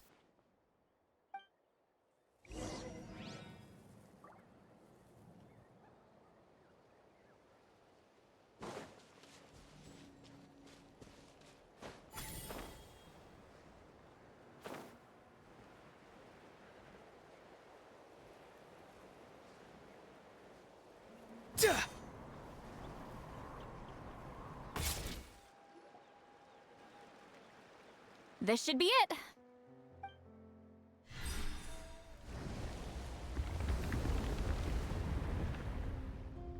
So the battlefield is inside this place. That could explain a lot of our academic questions. Don't lose focus. Once we get to the actual site of the battle, all the evidence needed for publication will be at our fingertips. Everyone ready?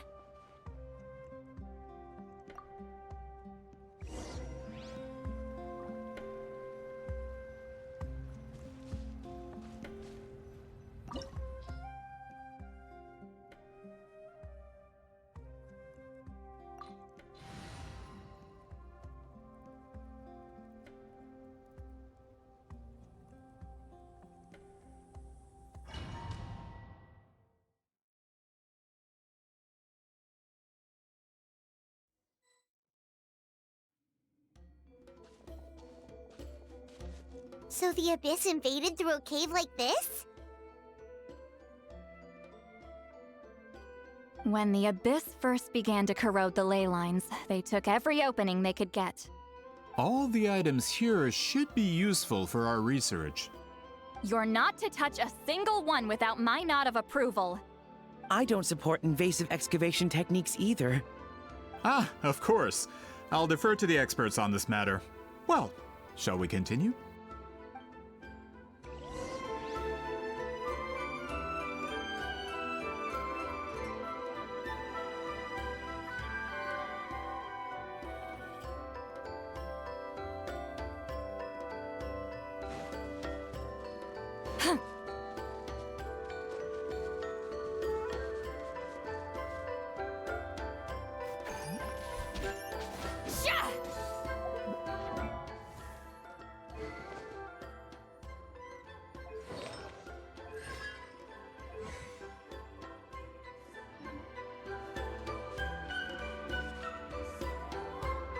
There are weapons here from every tribe in Natlan. The battle must have encompassed the entire nation. Sounds like we're getting closer to what the legend describes. But all we can really say is that a battle took place here. There's still no evidence of any colors or some elaborate maze. Wow, you're really invested in the Battle of Seven Colors. Well, it's the reason I came to Natlan in the first place. Grudok, send some of your men to search the area. We might miss something all grouped together like this. I'd like to cover all our bases. All the bases. You got it. Don't jump to conclusions. Of course this isn't the site of the actual battle. We have to keep going.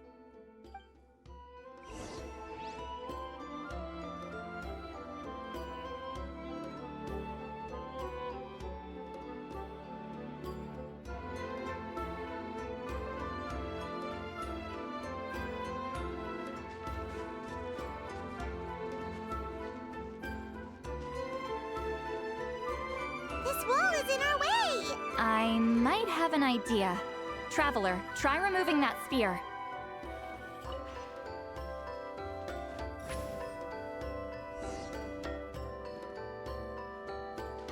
Whoa, we passed straight through! What was that? Some kind of color magic?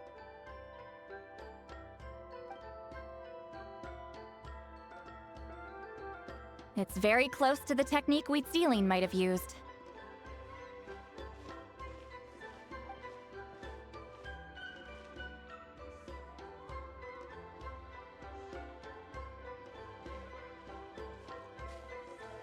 That's it?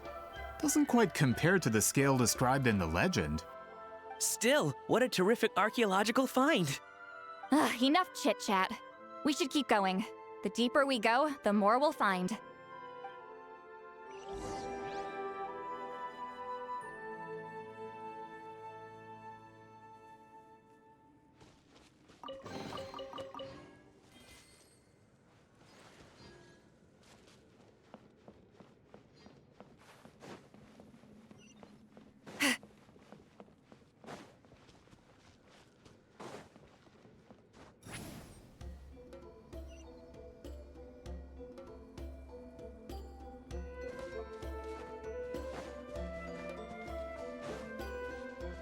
Hold on. If we step here, we might fall through. You mean there are traps in here? Remember how we were able to pass through the wall just now?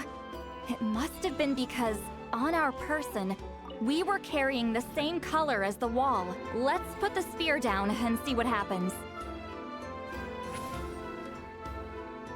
Whoa, you're right. We can keep going now.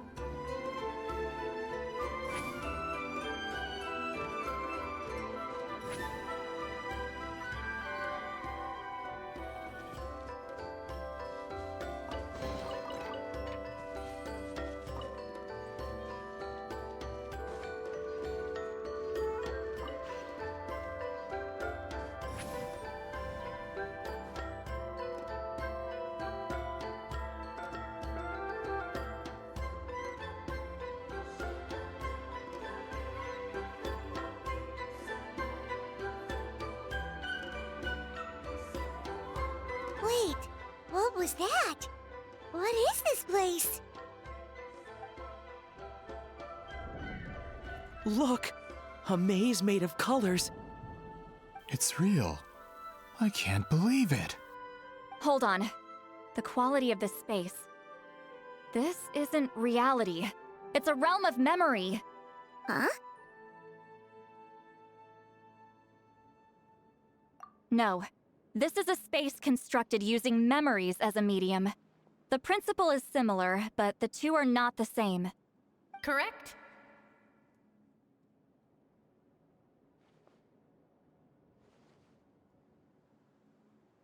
Celine? What? No. It's just a trace of her consciousness left behind after creating this space. Friends, this is my question to you. What is our strongest weapon against the Abyss? In my opinion, it's memory. After all, is it not after losing the capacity for memory, love, and compassion that our enemies fell to the Abyss? That is why, with our memories, we possess a power the Abyss cannot hope to match. I have discovered the perfect medium for us to wield that weapon. You know it as color. The more cherished the memory, the more vivid its color. As memories disappear, their color fades first. That is why color is the best vehicle to wield the power of memory. Guided by vibrant colors, your capacity for memory is what will allow you to navigate this maze. Without that capacity, enemies will fail to cross the barrier in front of them and be trapped here for eternity. So, be brave, my friends, and march forward! Any ideas, Sweetlali? Sounds like she left a tutorial. Not surprising. She always did have to handhold her talentless students. Follow me.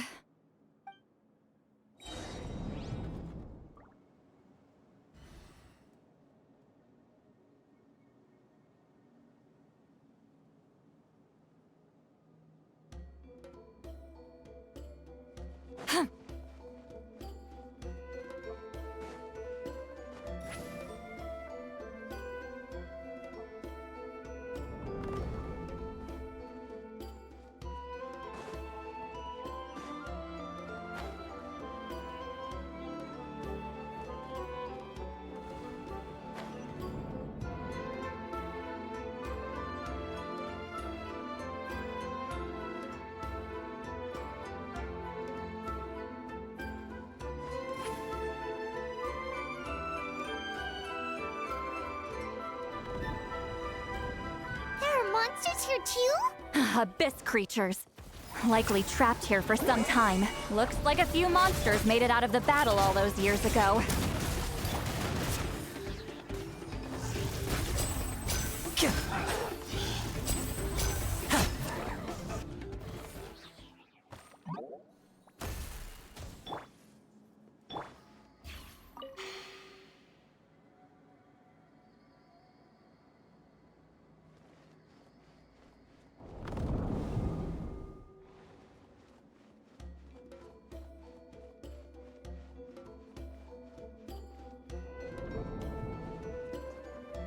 What's with these color-changing blocks? You and Sитлали fell through all of a sudden. You scared Paimon half to death! Must be one of the mechanics of the maze. I'm guessing the purpose is to help allies navigate this place.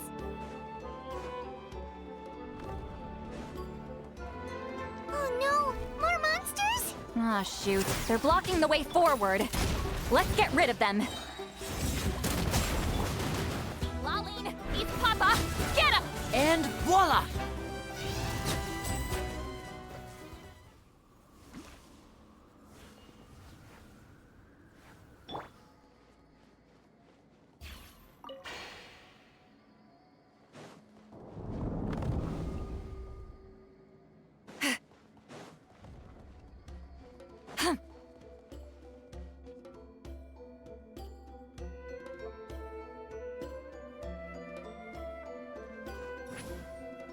This place is so pretty. If not for those monsters, Paimon would have never guessed this was a battlefield. The showmanship's not bad, I'll give her that. Is this a bridge made of colors? Don't sound so surprised. We just need to cross and we should reach the end.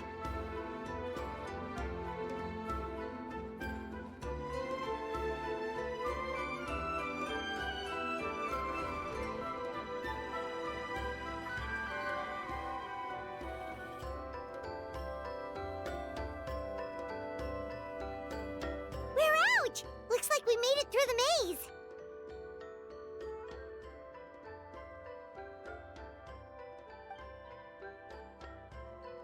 Hold on. This is...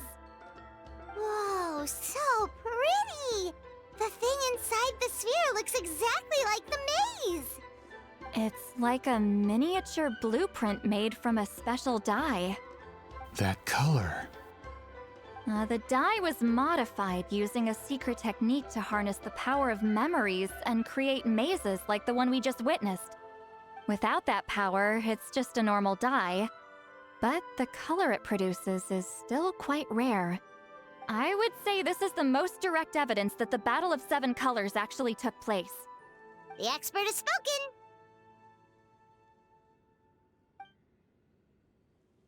Perhaps I could take a closer look? It's an important piece of physical evidence, after all. No, you may not.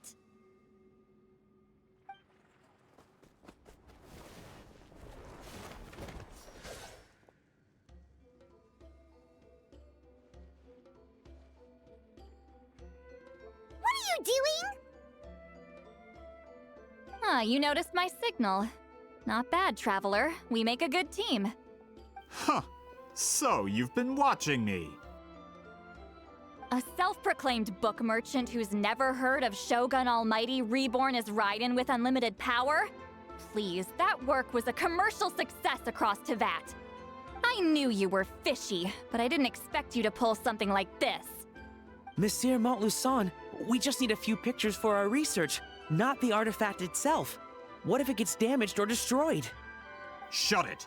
I couldn't care less about preserving this piece of trash. I would destroy it right now if I could. But then there would be no evidence to prove the battle took place. What if that was my goal all along? What? Huh. Pretending to be a book merchant? Pretending to promote the history of Natlan and its heroes was the only way to get information out of the people in this tribe. But make no mistake, I'm no lowly merchant. I am the future owner of the largest printing company in all of Teyvat. But the dye in that sphere ruined all my plans before they could even get off the ground. We've received a report that your advertisement in the paper makes false claims. Fontaine Law demands it be taken down immediately.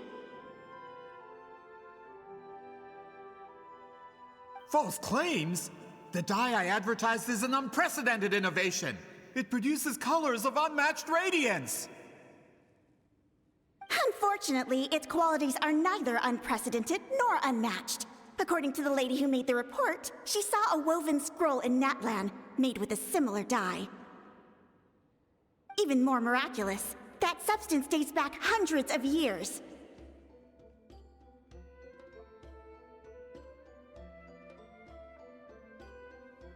How?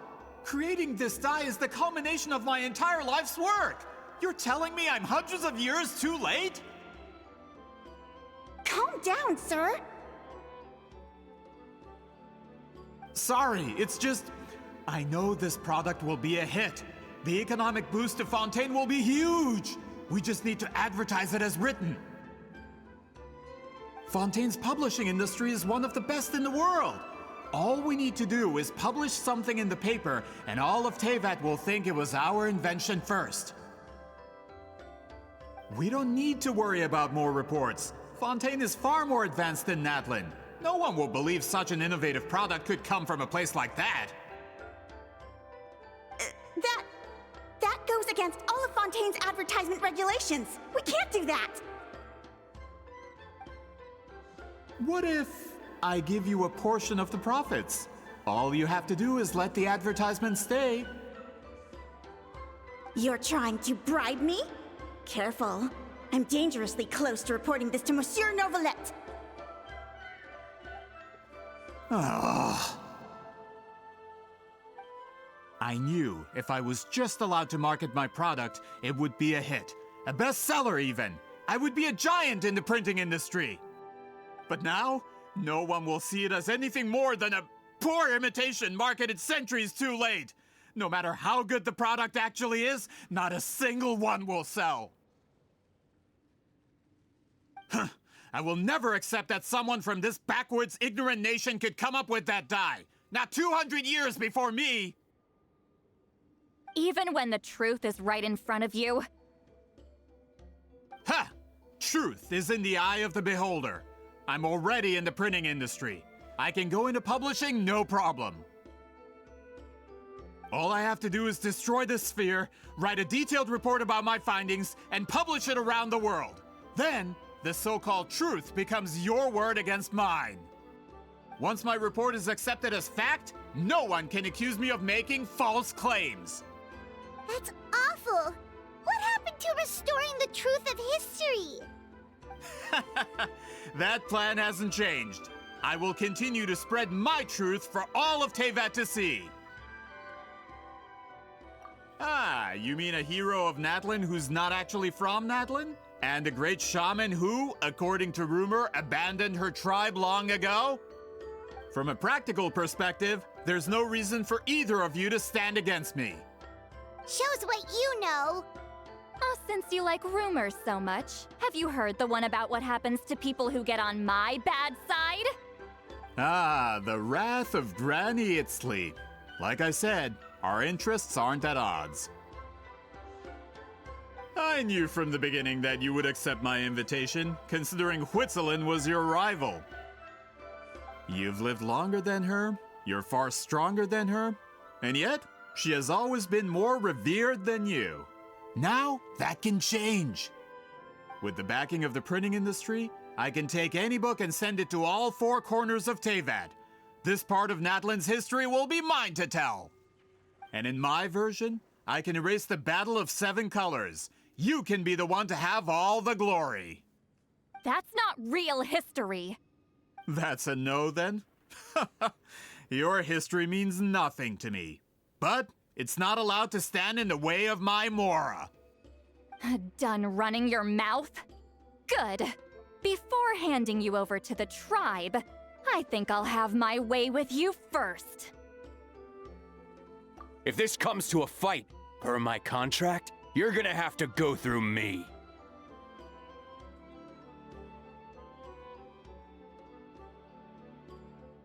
That's right. I didn't pay all that Mora for nothing. Wait, aren't you subordinates of the captain? Why are you helping someone who wants to erase Natlan's history? The captain! You actually bought that? United in the pursuit of Mora, we travel the land to collect debts. Our loyalty is to Regrader, his interests, and his wealth. Regrader? The captain means nothing to them. They serve a different harbinger altogether. Regrader! This man has the potential to become a giant in the printing industry and disrupt Fontaine's economic system. This aligns with Regrader's interests. It's all been a lie from the very beginning!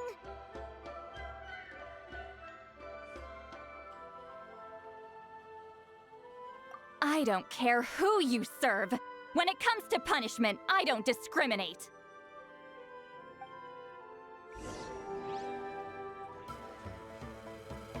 Fulfill our pact! Wings of darkness, come, sever night from day. Farewell. Tell me what you see. Stop right there. Justice will prevail. Let's get this show on the road. Now disappear. Suffer the wrath of Eastleigh! Show no mercy! By royal decree. Free. Go. You're free now. Final warning. You asked for it. Ha.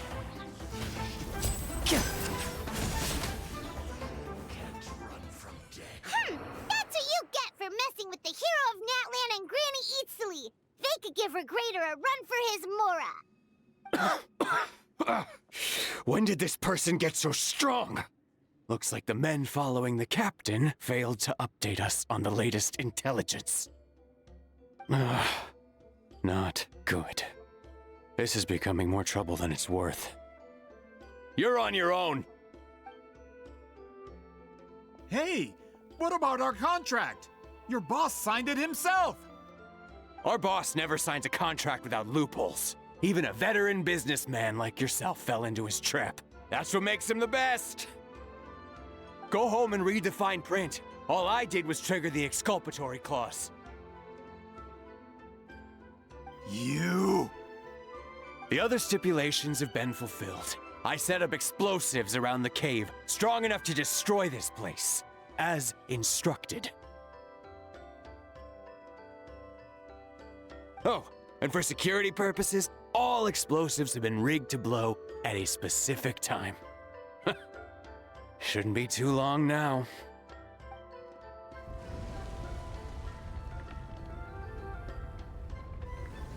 What? This whole place is gonna collapse? You were supposed to wait until I made it out! Are you trying to kill me? That depends on how fast you can run. I'm off. Ah!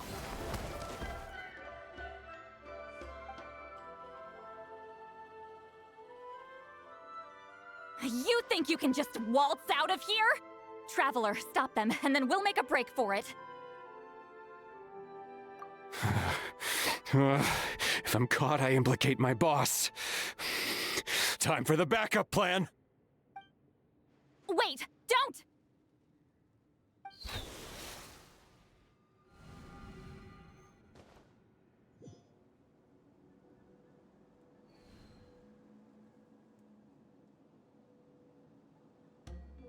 Where are we? Back in the maze? Our surroundings look different, though. What did that Fatui guy do?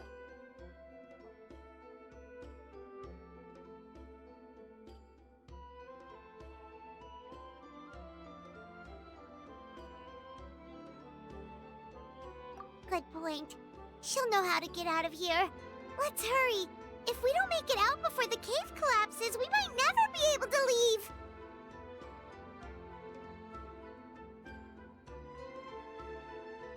Let's see. Sитлали! Looks like it's not gonna be that easy. What should we do?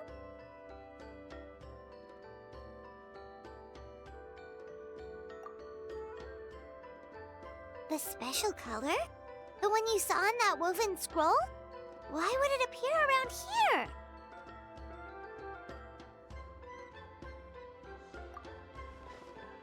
You're right. Lead the way, traveler.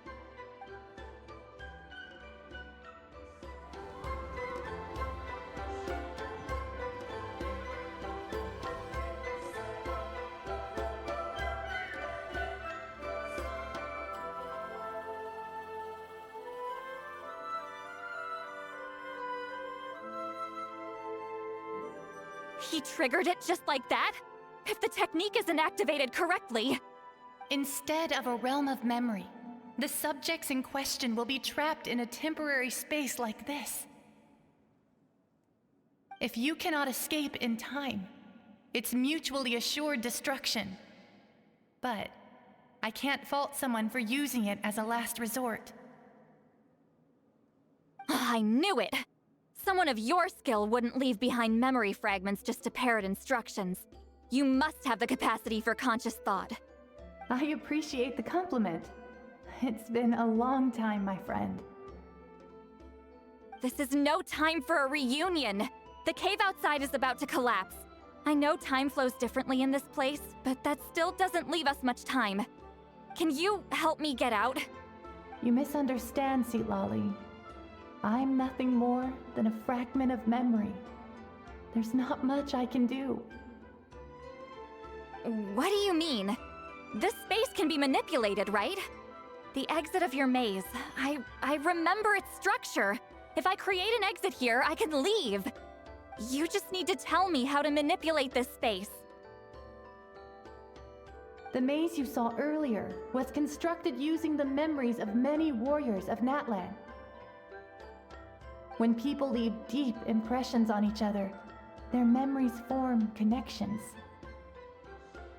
These connections are particularly strong between comrades in arms. That is how I created my maze. The connections between the memories were my needle and thread, and the special color was my fabric. But if that color is crudely combined with an isolated memory, one without connections, you get a place like this. This space is a combination of my color and your memories. There is no way to alter or construct anything within it, because there are no connections at your disposal. Over 200 years, and not a single lasting connection. This is my punishment, huh? Well, at the very least, you have a connection to me. Otherwise, I wouldn't be able to appear in this space. That's only because you never gave me a moment's peace. Still, it's a shame you're not around. You said it yourself. A memory fragment can't be used to create the connections I need. Sитлали. But now that I have the chance to talk to you again, I need you to give me an answer. Your special technique. You didn't pass it on to your students. You passed it on to the rival you could never beat. Me. What I want to know is, why? So you figured it out. After what I saw in the maze and everything you just told me, I'm certain the technique at the center of all this is the same one you taught me all those years ago. But you never brought up the fact that you used it to win a battle. From your description, it might as well have been a simple color trick. I'm getting the feeling you always meant for me to come here. But if this is a foreshadowed event, I'm not happy with the narrative setup. Sитлали, ever since you learned that technique, you've been able to see a special color, haven't you? You mean... That color is the core of the technique. But it isn't my invention. It's something I discovered in the work of our ancestors. More specifically, you could call it the color of memories. In truth, Passing on the technique is a process of using that color to tint another person's memories. Yes, the technique has the power to decide victory. But in my opinion, the capacity to add color to someone's memories is where the true value lies. You are fated to live a far longer life than me, Sitali. I couldn't bear the thought of all those years existing as a blank canvas in your memory. So I wanted to leave a little color behind. Your color, you mean? One day, you too will want to leave behind your color in someone else's memory. When that day comes, you will understand my decision. I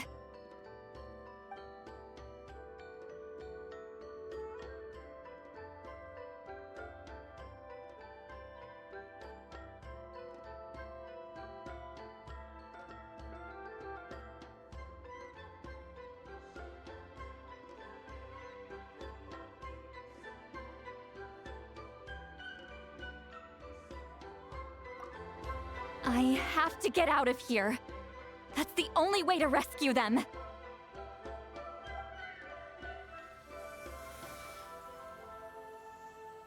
Sitali, what are you? I understand the true principle of this technique now. If I can't construct an exit, then I will separate this color from my memories by force. But you could lose a portion of your memories that way. I know, but my memory is just a blank canvas I've neglected for 200 years. My friends are worth the risk. Traveler? When you entered the realm of memory I constructed, I used your memories to learn about your recent experiences. I have a feeling you're the one who will be saved this time. After 200 years, someone has appeared by your side. The kind of person I could have never anticipated.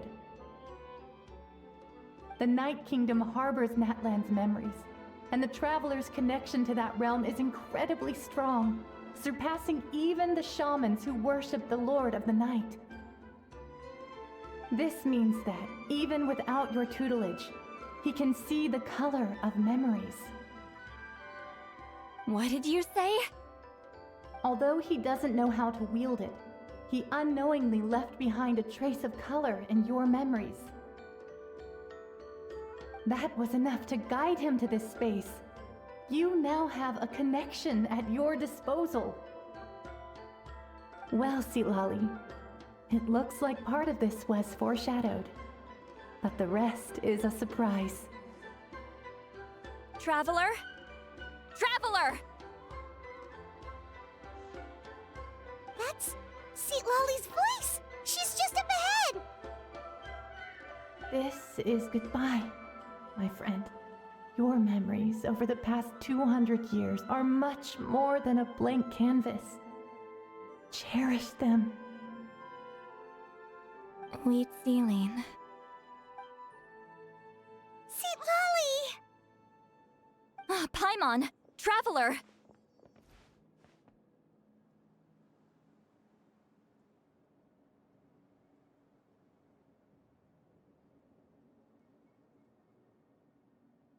Hold my hand.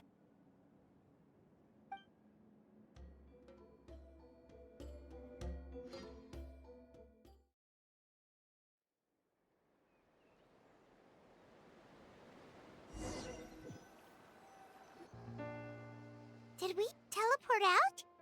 Man, that place was so... Whoa! We made it out just in time!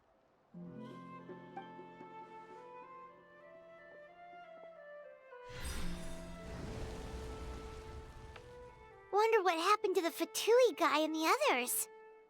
He was most likely trapped inside that space, just like us.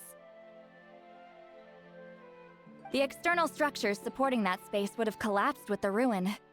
Unless he managed to escape, he would have been crushed. He still preferred that to being caught, huh?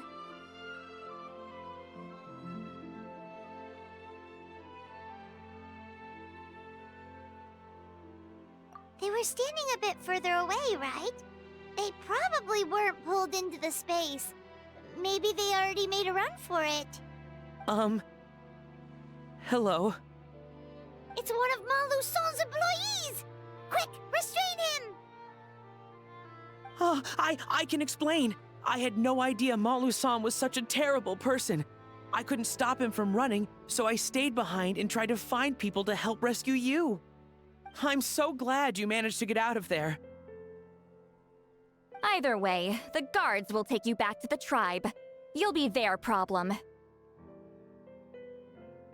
I understand. Anyway, I'm not here to harp on you. I just need to know one thing. Which way did he run? He went that way, but I'm not sure if you can catch up. That way? Unless he suddenly grows a pair of wings, I think we're okay. Traveler, Paimon, come with me.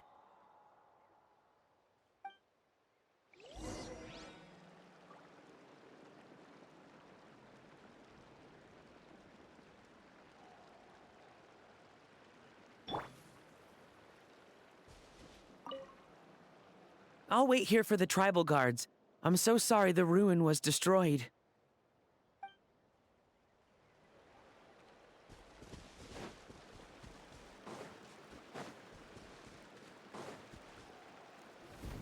Hey, it's Elder Tlapo and a group of Ictomisaurs! They caught Maluson! Something felt off about him yesterday, so I set a few things in motion. Looks like it's time for that foreshadowing to pay off. My bank balance! No! No! What's wrong with him? That's one of the tricks Claw uses to scare people. He makes people hallucinate the thing that scares them most. It's particularly effective on weak-minded people like him. Serves him right! I know, it was a lot to ask, making you come all the way out here during the day. Was that a declaration? Elder Tlapo didn't appoint us to a whole other task, did he? Forget about him for now. The Ictomisaurs will make sure Montluçon doesn't escape before the guards arrive. In the meantime, we have unfinished business, remember? Right, the special scroll! But the die is buried underneath a bunch of rubble now. Don't worry, Huitzilin's technique hasn't been lost at all. Come with me, I'll explain everything at my house.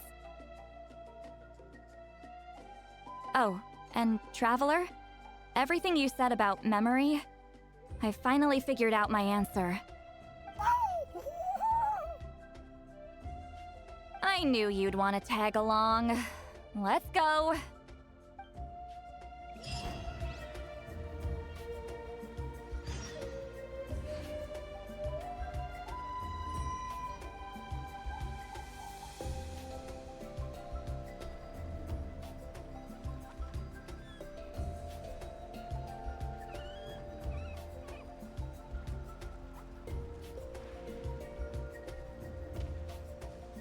My bank balance.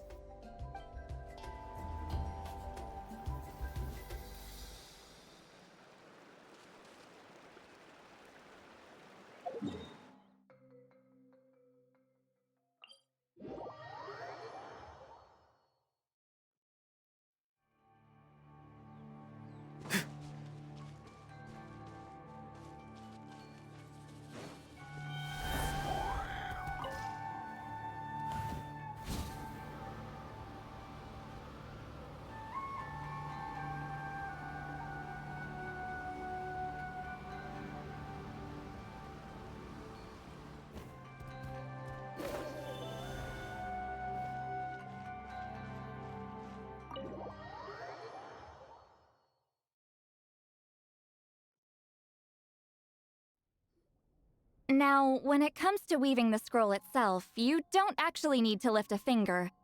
But if we're going to pass on Huitzilin's technique, your participation is critical. What are you saying, Sитлали?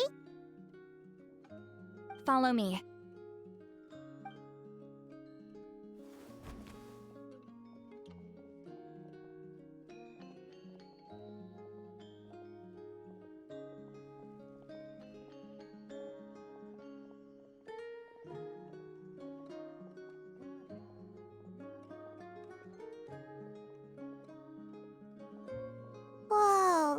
this place.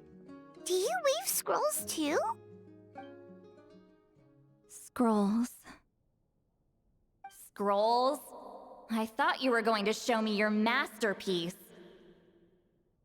That I am, old friend. The technique I'm about to show you directly relates to woven scrolls. Fine. What is it?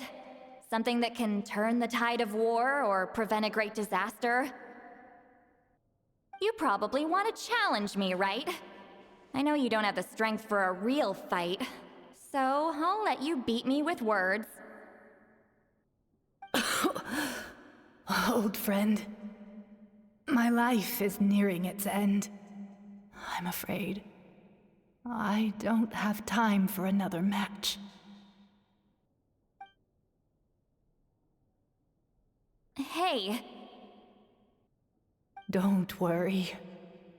I trust in the belief of our tribe that death is not the end, but the beginning of a new existence in the Night Kingdom, where everything is made of memories.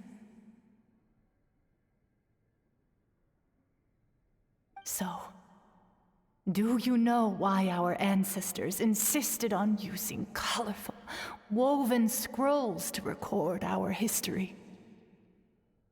Because history is the memory of a people.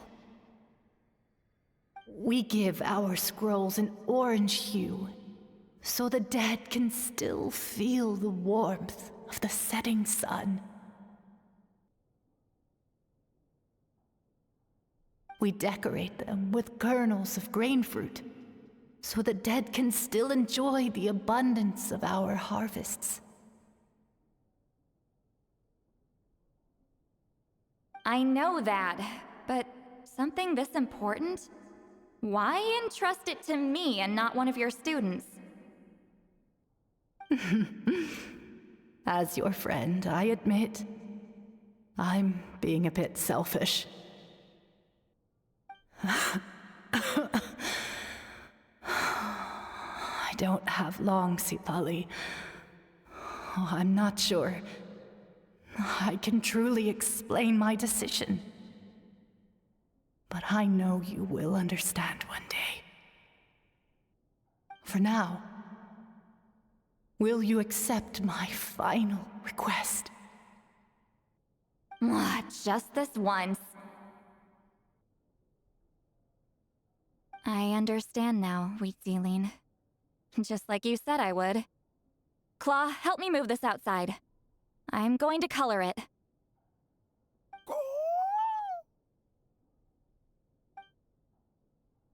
Traveler, Paimon, come with me.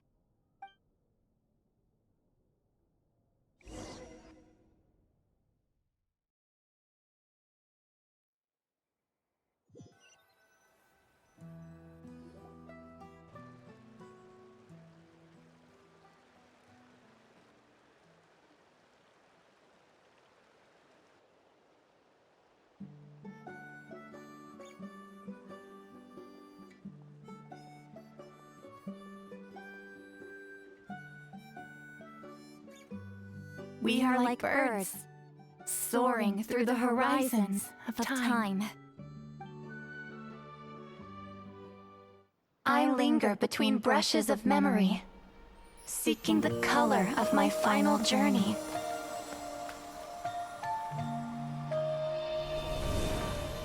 When I get there, may there be feathers to paint the sky, shades of rose.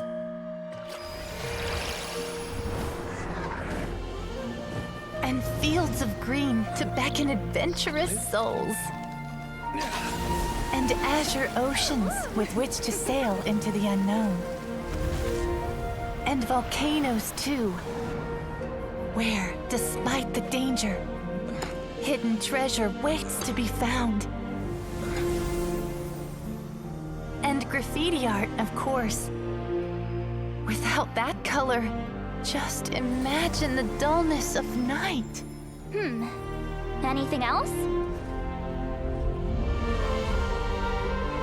In the end, I hope everyone remembers my color too.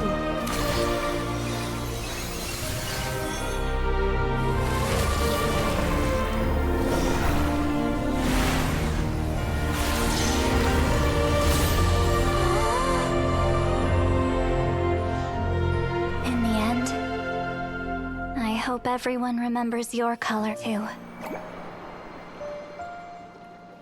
All in all, it was just a technique for coloring a scroll. The task I'm entrusting to you is much more than that. Farewell, my friend.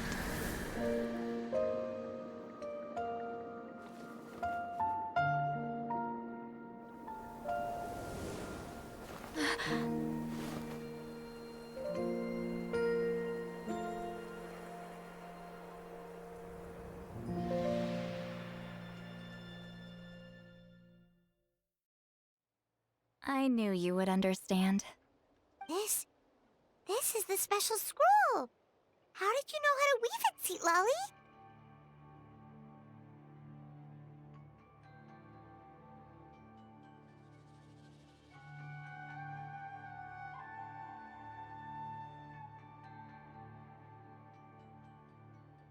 Hold on!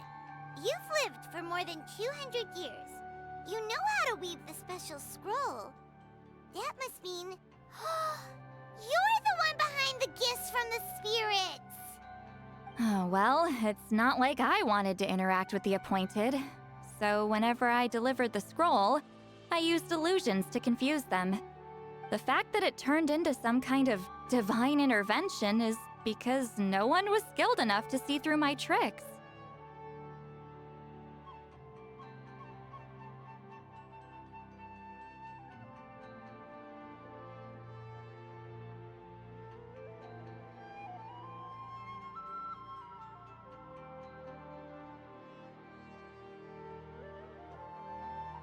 You've carried the duty alone for all these years? Even if you don't like interacting with people, why not teach someone else how to do it? Traveler, you can see the special color, right?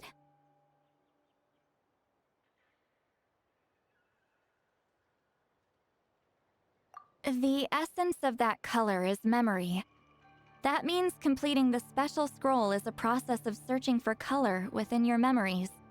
Passing the technique on to someone means sharing your memories with them. You need to leave traces of your color in their memory, and they must do the same. Even though I only confirmed that today, I've had suspicions for a long time. And, well, ever since Sweet Celine died, I haven't wanted to form that kind of connection with people. Oh, yeah. It was her final wish, so I kind of resigned myself to taking on the burden forever. After all, I have all the time in the world.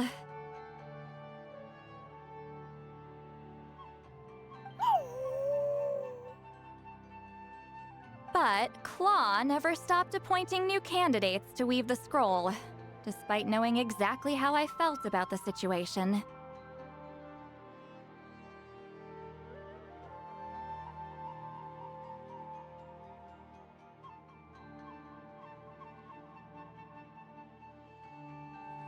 I knew exactly what he was doing. And yeah, if I ever did share my memories with someone, I guess that person would be a friend. But it never got to that point. This time, though, you win, Claw. Take this. I guess it's my response to what you told me the other night.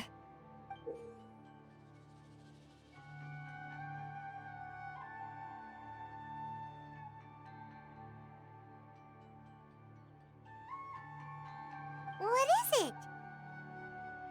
If I had to choose my color, it would be the color of this handkerchief. Countless people exist in my memories, and I know one day that will be my fate too. A memory living on in someone else's head.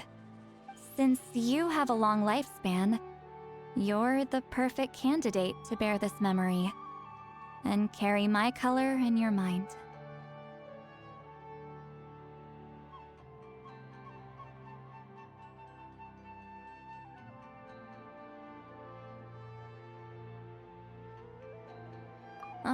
Just keep it safe.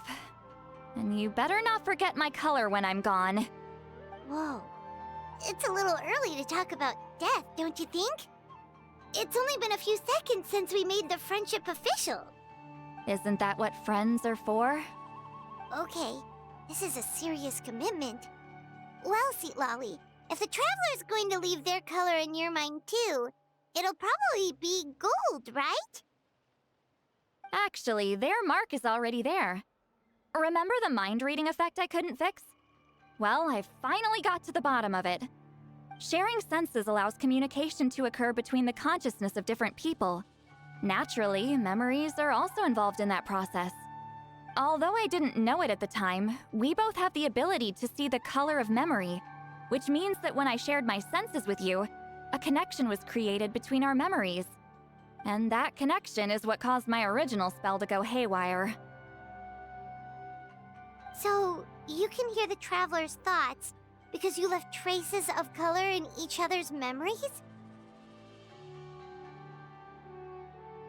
And that's why the Traveler could hear your thoughts too, because it works both ways, right? Quick thinking, but only those trained in the mystic arts can maintain that level of connection. That's why I can still hear the Traveler's thoughts, but not the other way around. There's no need to worry, though. Now that I've figured out how it works, I'll get rid of it in no time. Oh. I lied. Hearing each other's thoughts actually depends on the strength of the connection between our memories. So, after everything we just went through, I bet you can hear me again.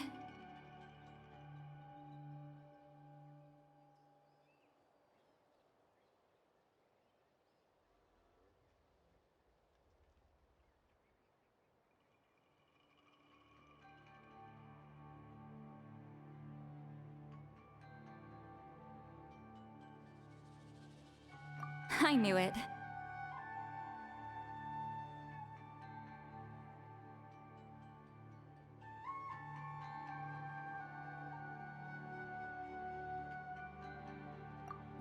Since the connection between our memories is already there, the only way to get rid of the effect is for one of us to forget about the other.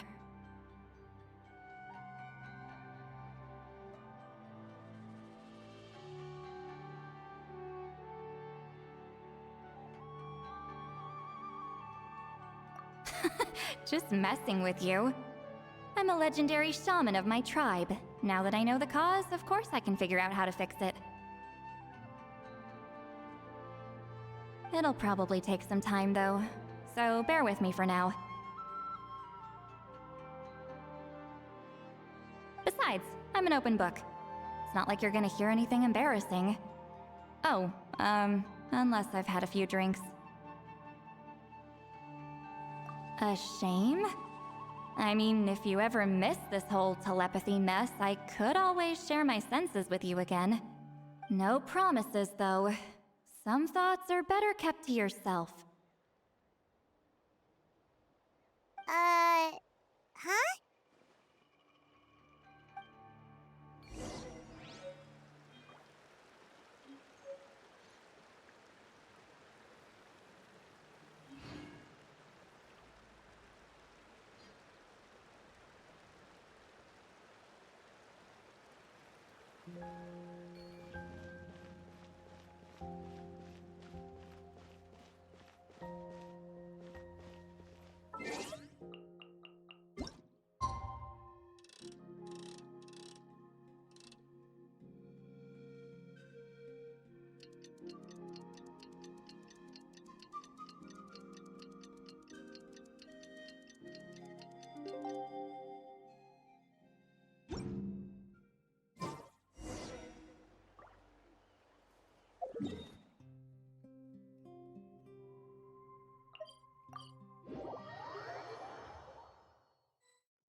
Ah, you did it? Your investigation into the Battle of Seven Colors must have been fruitful indeed. I do hope you share what you learned. Wow! The scroll is finished already! Elder Talapo's wisdom is never wrong. Yeah, we should explain. Take it away, Traveler!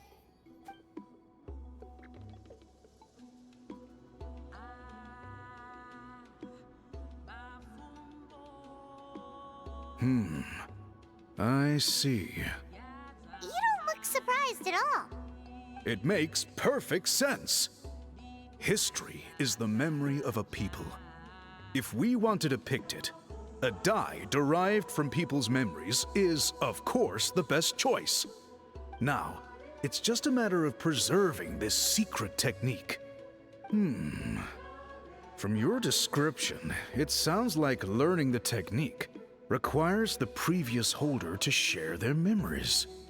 Well, yeah.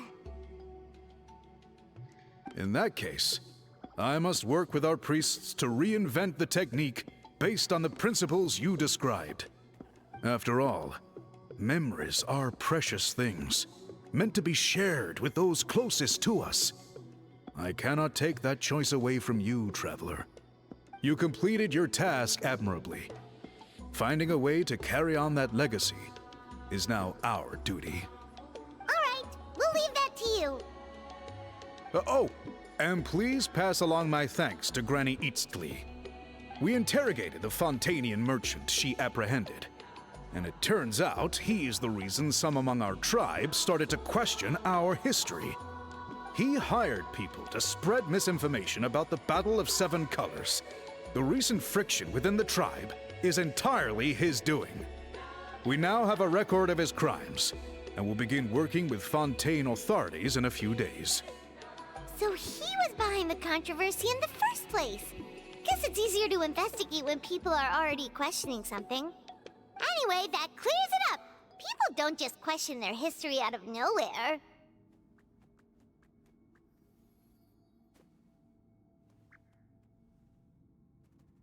Until we meet again.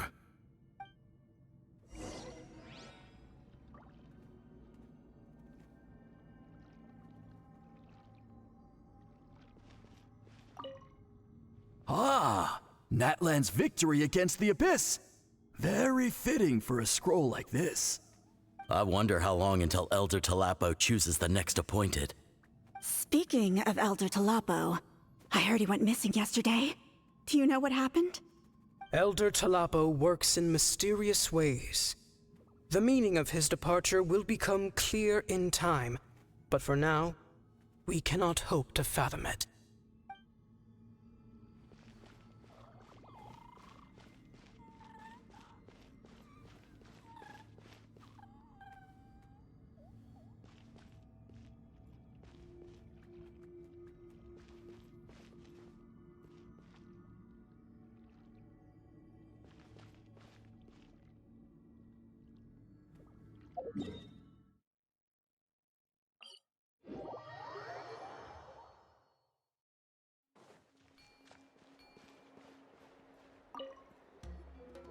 You told him everything, right? Yep, we left out the part about your contribution, but it kinda seemed like Chief Biram saw through us. You could have just said it was a gift from the spirits.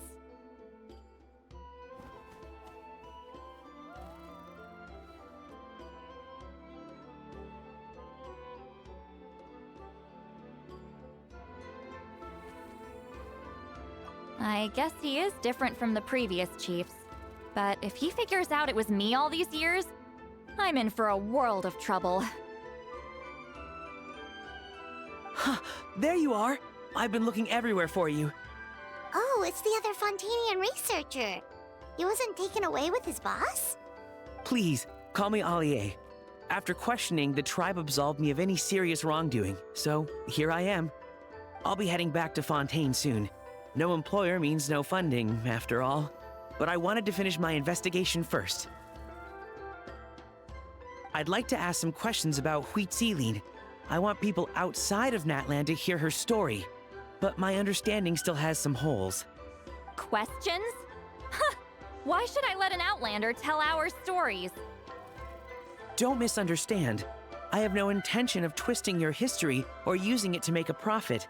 It's just honest curiosity, I assure you. I believe amazing stories deserve to be shared with the world. Culture thrives through dialogue and exchange.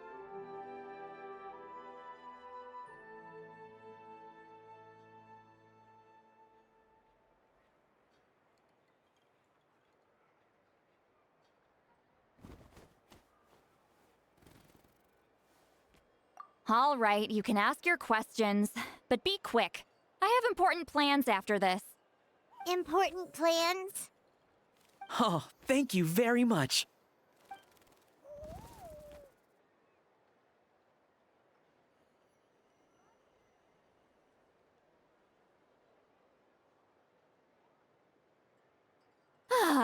Another day, another drained social battery.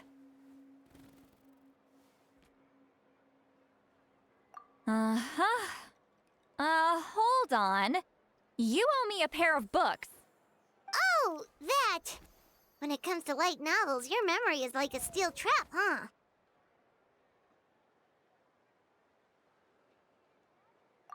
You're telling me. Yeah, it's not gonna be easy. You might need to go to Yai Publishing House in person. But I don't need them right away. Just don't forget, okay? Of course! We'll get them sent to you as soon as we can! Sent to me? Nuh-uh. I don't want a stranger knocking on my door when I'm hungover. Here, just take this. And this is? The key to my house. Don't bother knocking next time. You'll disturb my sleep.